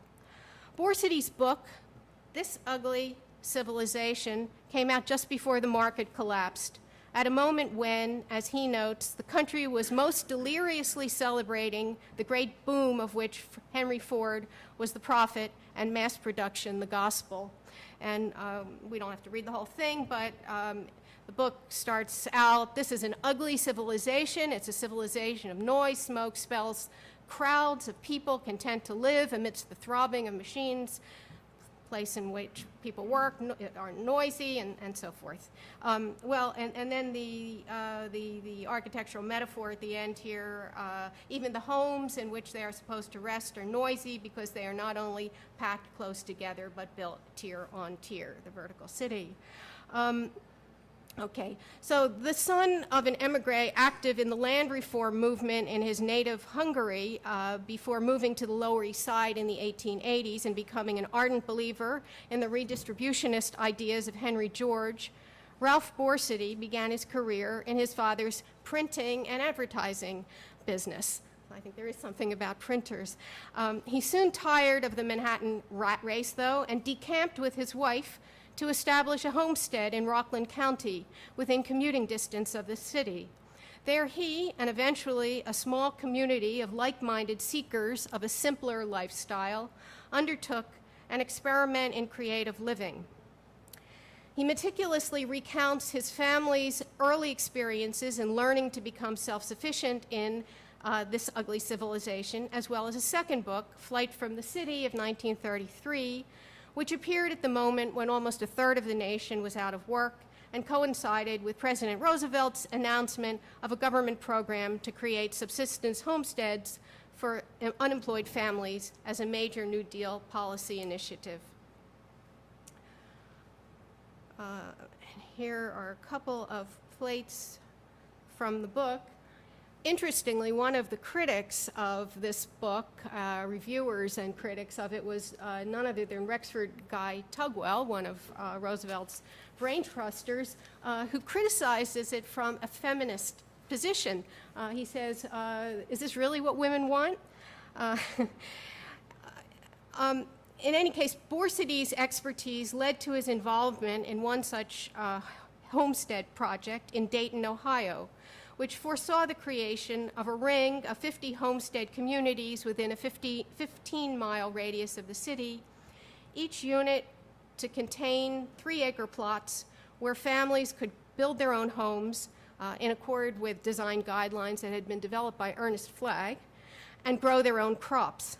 The agency within the Roosevelt administration that was responsible for the Subsistence Homesteads program was at this time located in the Department of the Interior and headed by M.L. Wilson, a decentralization intellectual. And the program was widely touted in liberal magazines like The Nation and Survey Graphic. Not all went according to plan, however, and the project collapsed within just 18 months. Among the reasons given was the refusal of local property owners to build a homestead unit for African Americans. Borsity himself blamed, quote, red tape, absentee bureaucratic dictation, and politics. Increasingly disillusioned with the role government was playing in implementing decentralization policy, he took aim at the federal bureaucrats in 1939 in an article titled Democracy, Plutocracy, Bureaucracy. This was published in Free America, a publication that he edited with Herbert Agar, dedicated to, quote, individual independence, decentralized ownership and production, and opposition to finance capitalism, fascism, and communism. The article could easily have come from Wright. Borsity argued that just as American democracy in the form celebrated by de Tocqueville a century earlier had succumbed to Wall Street plutocrats by the end of the 19th century, so the regime of the latter, the plutocrats, had now been superseded by an army of federal officials meddling in every aspect of life. In 1937, Wright co-authored a book with the weighty title, Architecture and Modern Life. His collaborator was Baker Brownell, a native Midwesterner who had studied with Josiah Royce and George Santayana at Harvard, and in the 30s was a book editor at Harper & Brothers, as well as an advisor to the U.S. Department of Agriculture. The book is structured as a series of chapters by one or the other co-author, or both together, and it concludes with a long and roundabout conversation on Broadacre City. Brownell's ponderous meanderings on sociology, philosophy, and nature are even more tedious to read than Wright's assertions on organic architecture, democracy, and nature, in my opinion. Yet the volume succeeds in capturing something of the intellectual context of Broadacre City at this date, and Borsity features in one of Brownell's chapters. 2 years later, another book from the same publishing house, also under the editorship of Brownell, appeared with the title Agriculture in Modern Life. The authors were Borsity, M.L. Wilson, and O.E. Baker III, another preeminent agrarian expert and New Deal appointee. And the structure of the book parallels the one by Brownell and Wright. Like Wright, all of them strongly believed in a humanistic process of technological modernization as key to the future of American agriculture and land. A comment made by Wilson in the concluding dialogue, though, is especially revealing. He says, I wonder if it's not to be considered a sign of the times that so many movements are on foot in the world today to increase the economic security and independence of individuals, families, and groups. That is, the threatening chaos of the times, the wreck of so many old institutions, have bred in men's minds a desire to escape from impending turmoil. As a result, they want to build themselves little islands of independence where the strange forces at work in the world can't reach them. This could well have been a description of Wright's Taliesin, or even Broadacre City. Wright, of course, ever a radical individualist and nonconformist, preferred not to think of himself as part of a reactionary tendency or as going back to anything. As he repeatedly insisted, Broadacre City is no mere back to the land idea, but is rather a breaking down of the artificial divisions set up between urban and rural life. Now, I'm going to just flip very, very quickly through other portions of this paper so you'll get a little tease.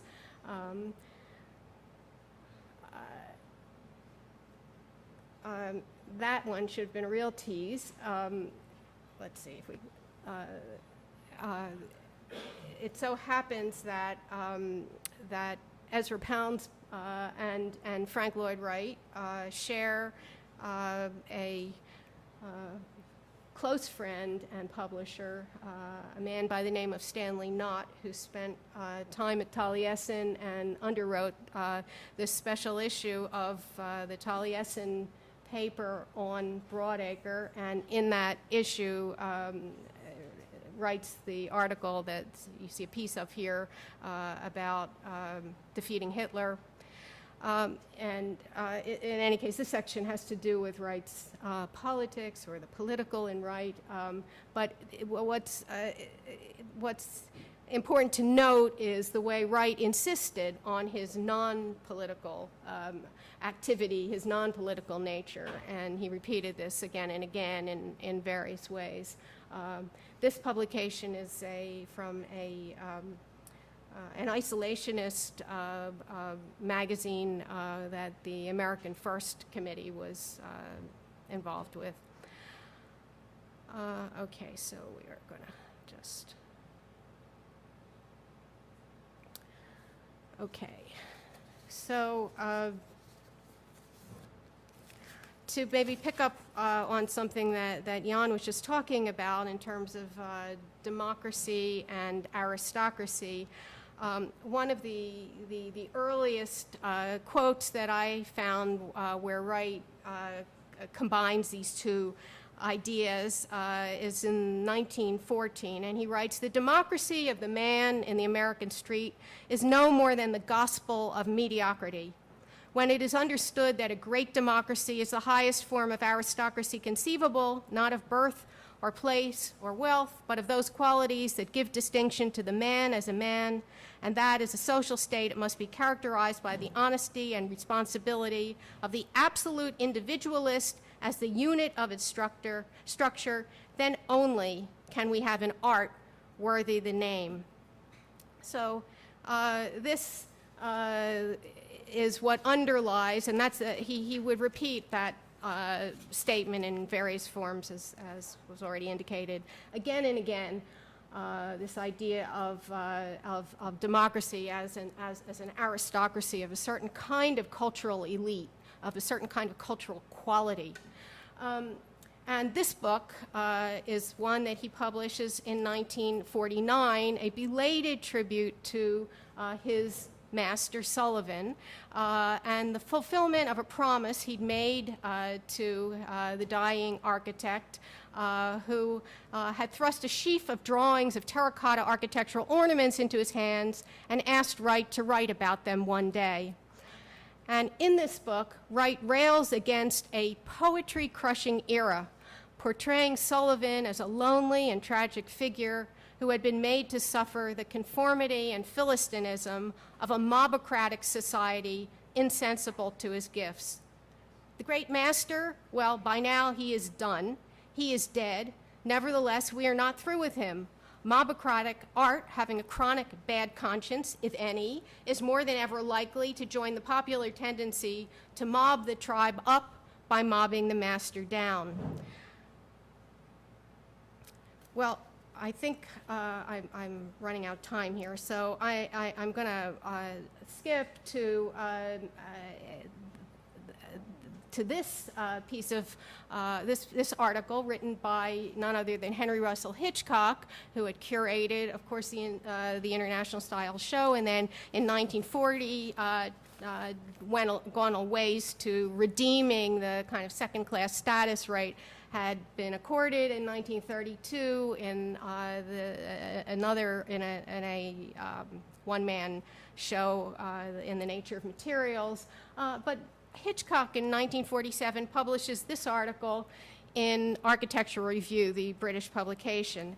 And interestingly, he defines bureaucracy in this article specifically as not having a pejorative connotation.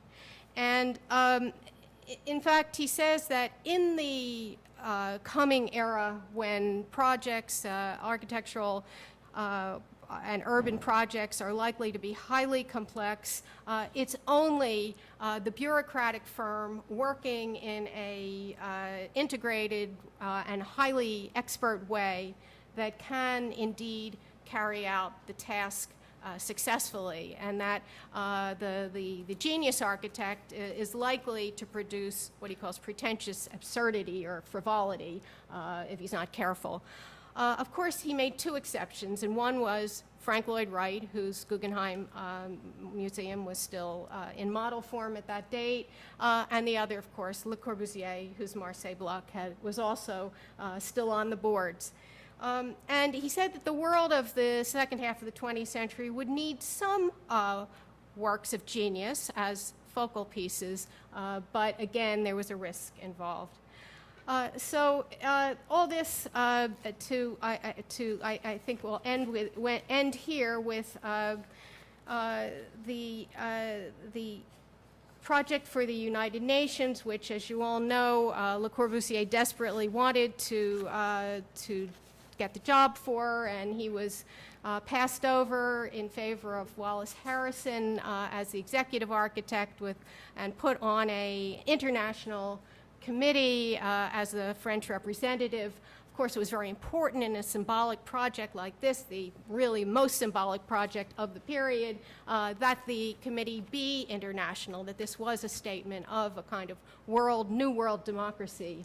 And Lewis Mumford, watching the building go up on the skyline, would write in the New Yorker that if this building had anything to say to the world, by virtue of the fact that it's the Secretariat building that is the centerpiece and the focal point, rather than the assembly, which should have been the centerpiece in such a building. If it has any message to project, it's that bureaucracy rules the world.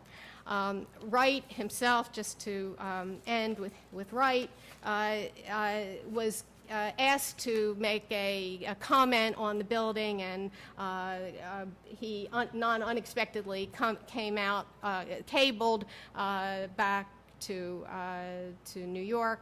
Architecture has never come out of collaboration alive. Each laborer could do better by himself.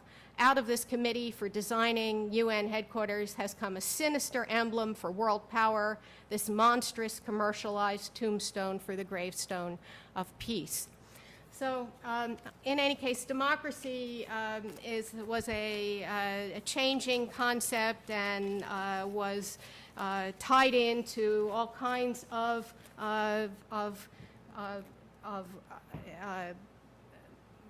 meanings and motives during this period of American triumphalism, Cold War nationalism, and in a sense, Wright fit right in. Okay, thank you.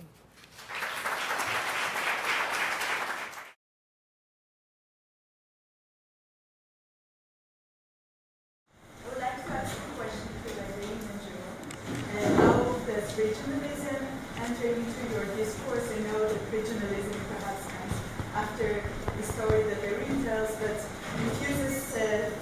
was Christina is the same kind of imagination, geometrical imagination of the land as a way to control economy and push economy and production and the networking of places.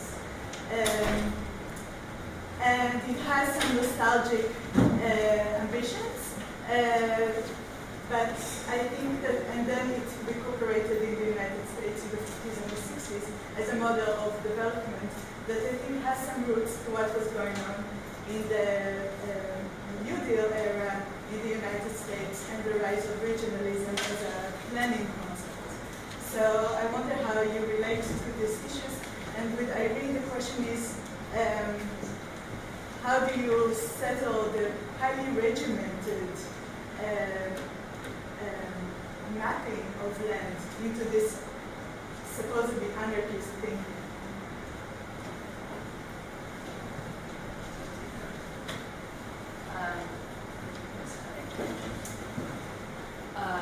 Yeah, that's a great question. I mean, it's a complete irony or paradox or contradiction that here's this kind of anarchist. He never called himself an anarchist, so it's a little bit unfair to use that designation, but who produces then this very kind of rigid, controlling kind of plan for what he thinks should be produced. I mean, the plans are a little bit outliers in his work, so they're not entirely kind of representative. And in the communities that he actually is involved in setting up, they're typically laid out on kind of grids, no kind of particularly overarchingly strong kind of urban design or plan.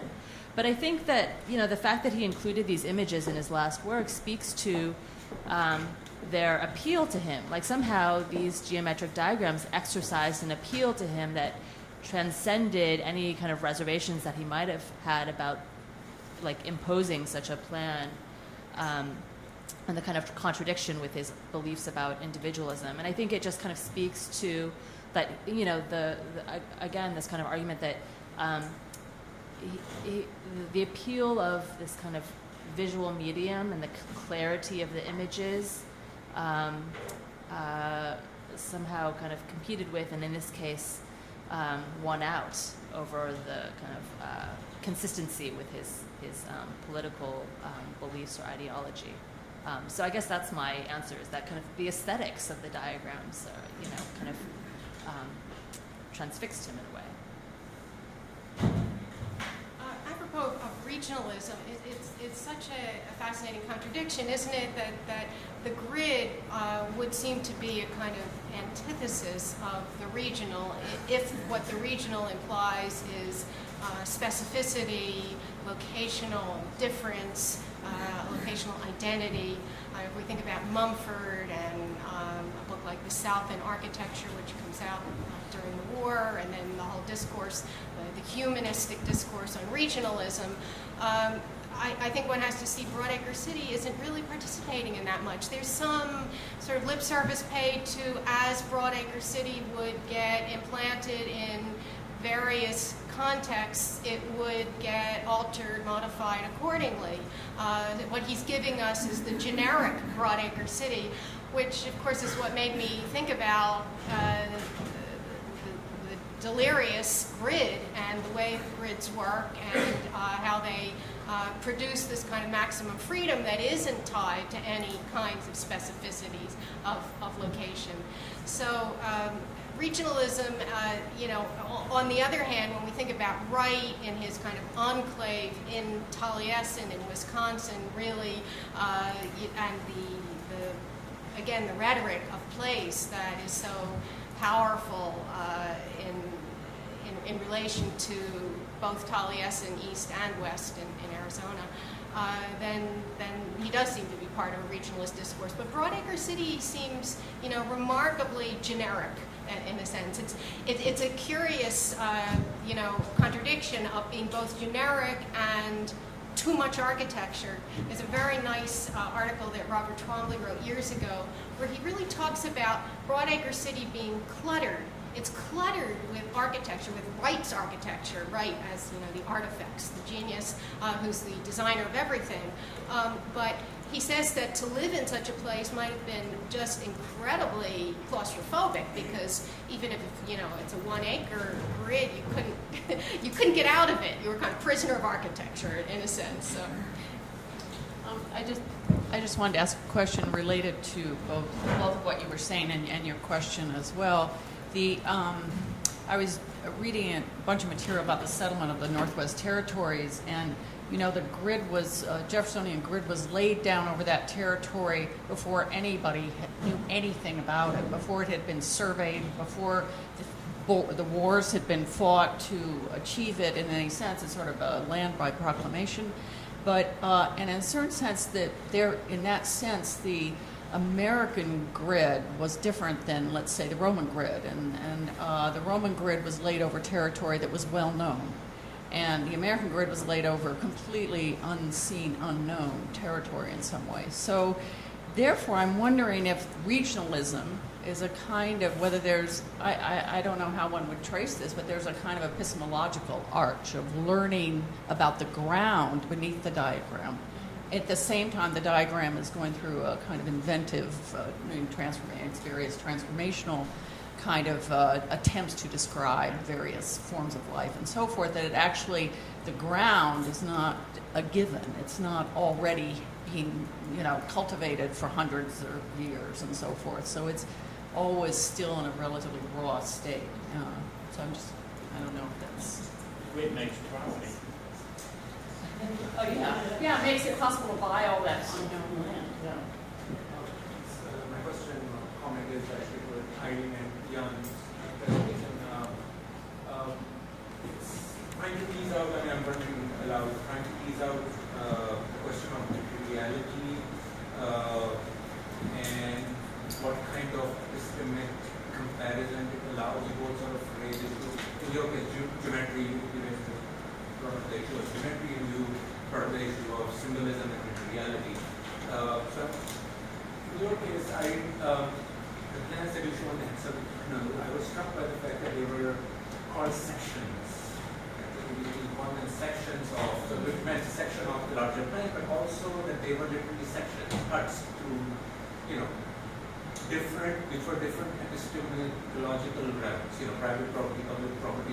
So the sectional logic becomes, it's not so much the clarity of the diagram that makes it claim this diagram to lay claim that this is more immediate than some abstract notion of representation, but it's the sectional logic of the diagram that it compares, puts together different conditions next to each other, as if they can be compared.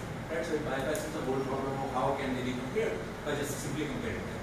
So that's, can we say that it's geometry, the role of geometry is sectional quality rather than it's not the line, it's the space around on both sides of the line. And in your case, this idea of, you know, the aristocratic values going up and, you know, sort of scaling down in new democratic ideals. What does symbolism, materiality, you know, the fact that he's using these kind of very organicist ornamental structures, ornamental cladding, you know, which leads in and out, that kind of stuff, which sort of enables to talk about things which change scale, or sort of give into some sort of continuity despite change of scale. Right? So ornament could be something on the building, but it could also be the, you know, the level of the plan. So symbolism, materiality, do they have some sort of resisting clear access to clear description allow for these kind of transfers to happen regardless?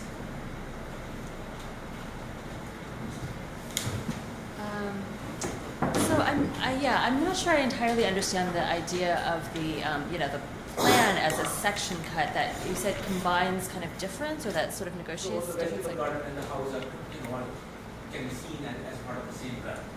Right? So it's part of the same kind of, there's a continuity of labor. Right? So continuity is established. Different epistemic conditions might be different, might be very different relevant from another worldview, from, you know, previously our sort of rock data.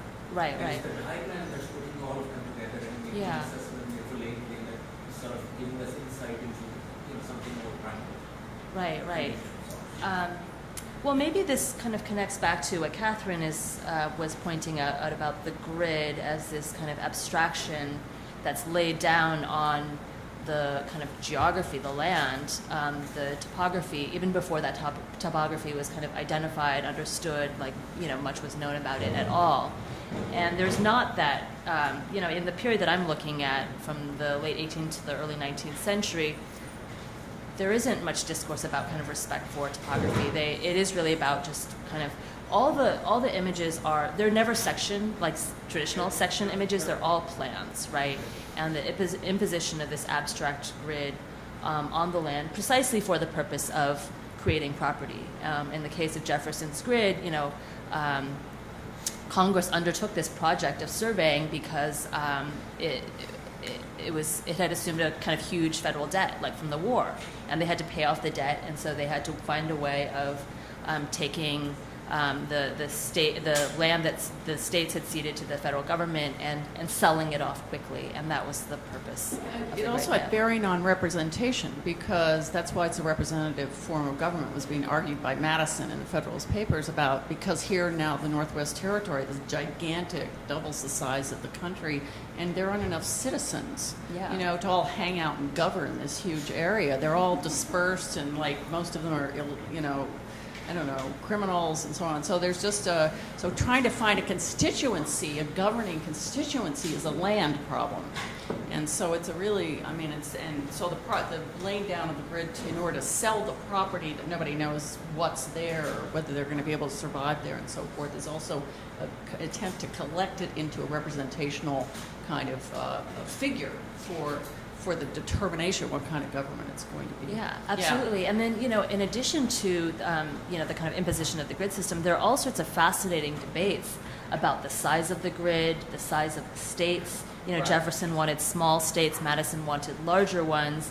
And the size of the states had implications for the type of democracy that they imagined, right? Jefferson, this kind of local, ward-based, face-to-face, absolutely. Madison, a kind of fewer representative, more aristocratic, fewer representatives covering larger territories, and so kind of even more abstract. So what's interesting is, as they're sort of inventing this system of government, that it has a kind of spatial, geographical, and geometric kind of incarnation, manifestation. But it's an abstraction. I don't think they're thinking concretely about the differences. Well, looming over this discussion, of course, was James Scott. Seems like a state. Jan.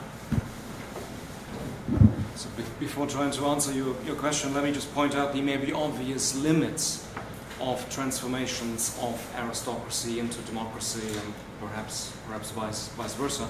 So don't try this at home. In the sense that clearly, as an idea, conceptually, historically, aristocracy in its essence is racist, in the pure sense of it's all about birth.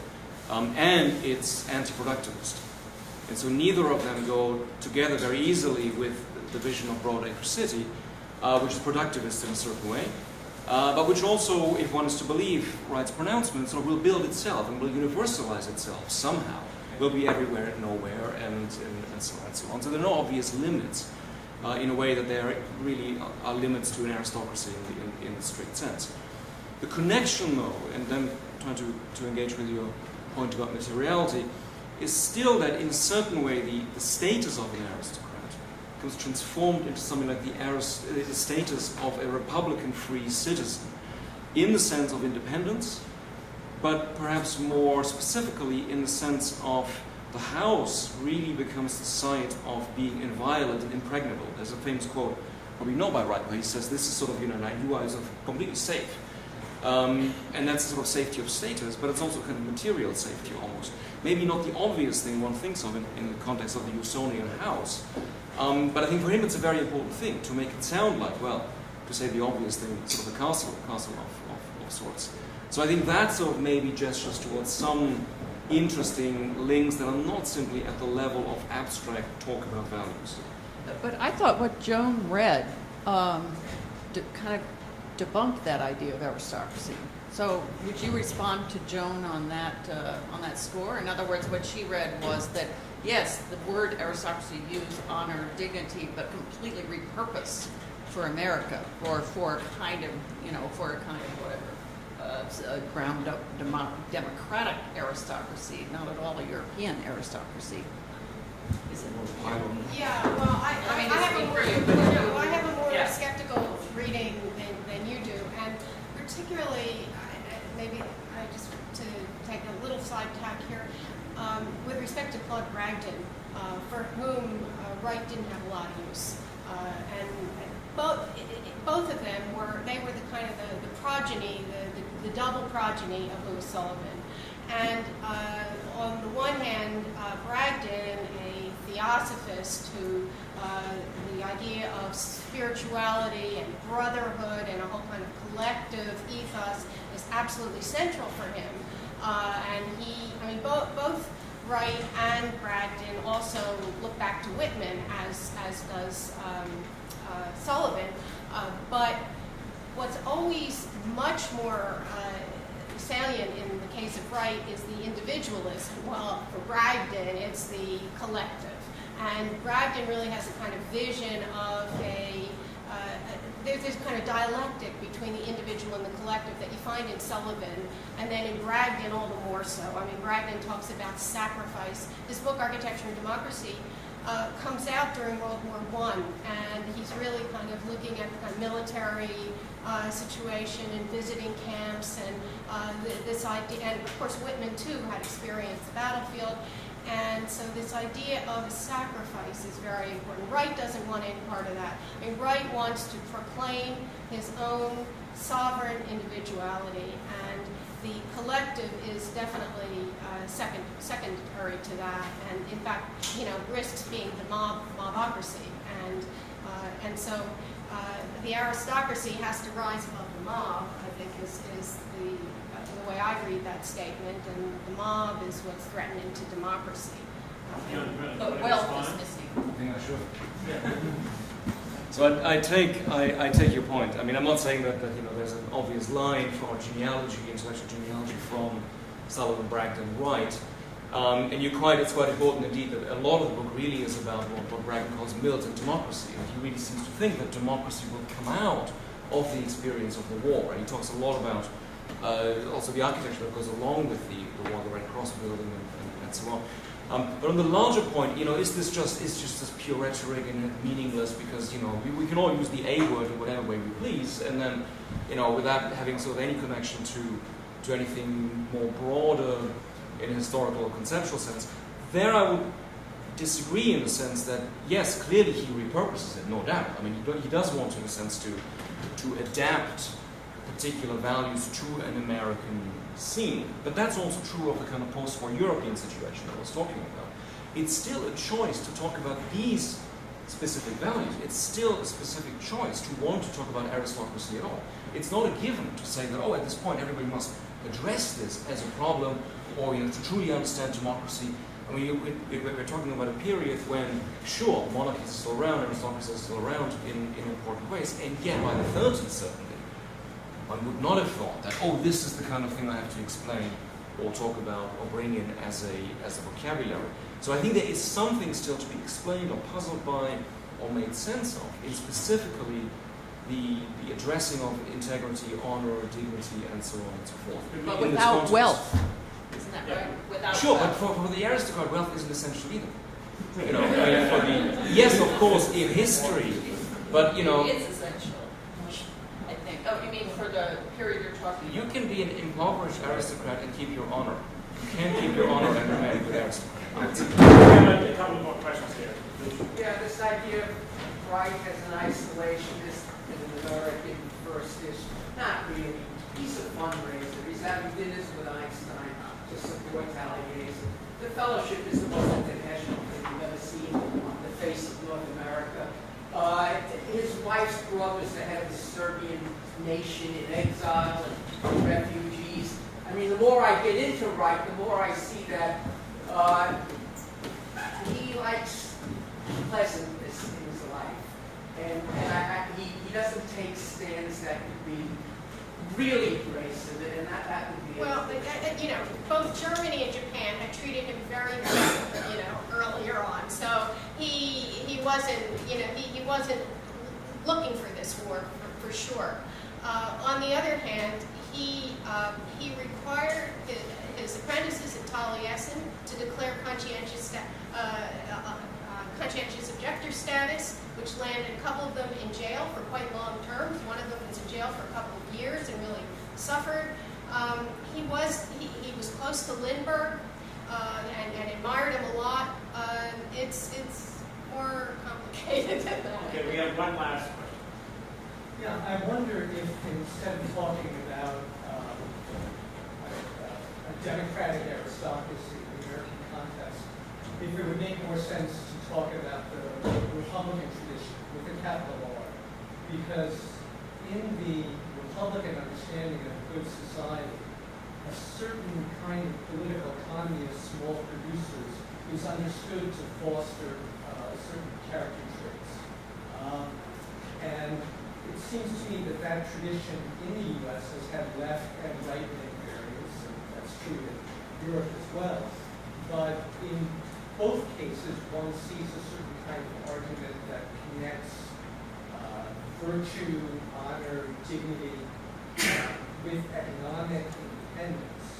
And to me, that's a much better way of thinking about the tradition of which Wright and that kind of Rousseau are a part than thinking about them as heirs to a certain conception of aristocratic culture.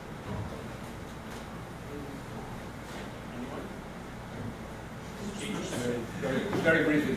No, I think I agree. I would sort of change it back to a small r, precisely to kind of encompass the, in a sense, transatlantic phenomenon of republicanism more broadly that comes out of the Italian city republics that, as the work of people like John Pocock has shown, migrates here to some degree. So I think there's no dispute that that's present. But without, in a sense, wanting to be too pedantic about, what words do people use and how often and so on, in a curious way, virtue, for instance, which was, as you say, absolutely central to that tradition. You couldn't be a good Republican citizen without the cultivation of certain virtues. That, for some reason, is toned down, at least in this particular vision, it seems. And then you might still want to ask, then why, in a sense, trying to find this connection to values like honor and integrity, which, yes, you can find in republicanism too, but which are by no means as central as virtue is, for instance. Let's thank our panelists.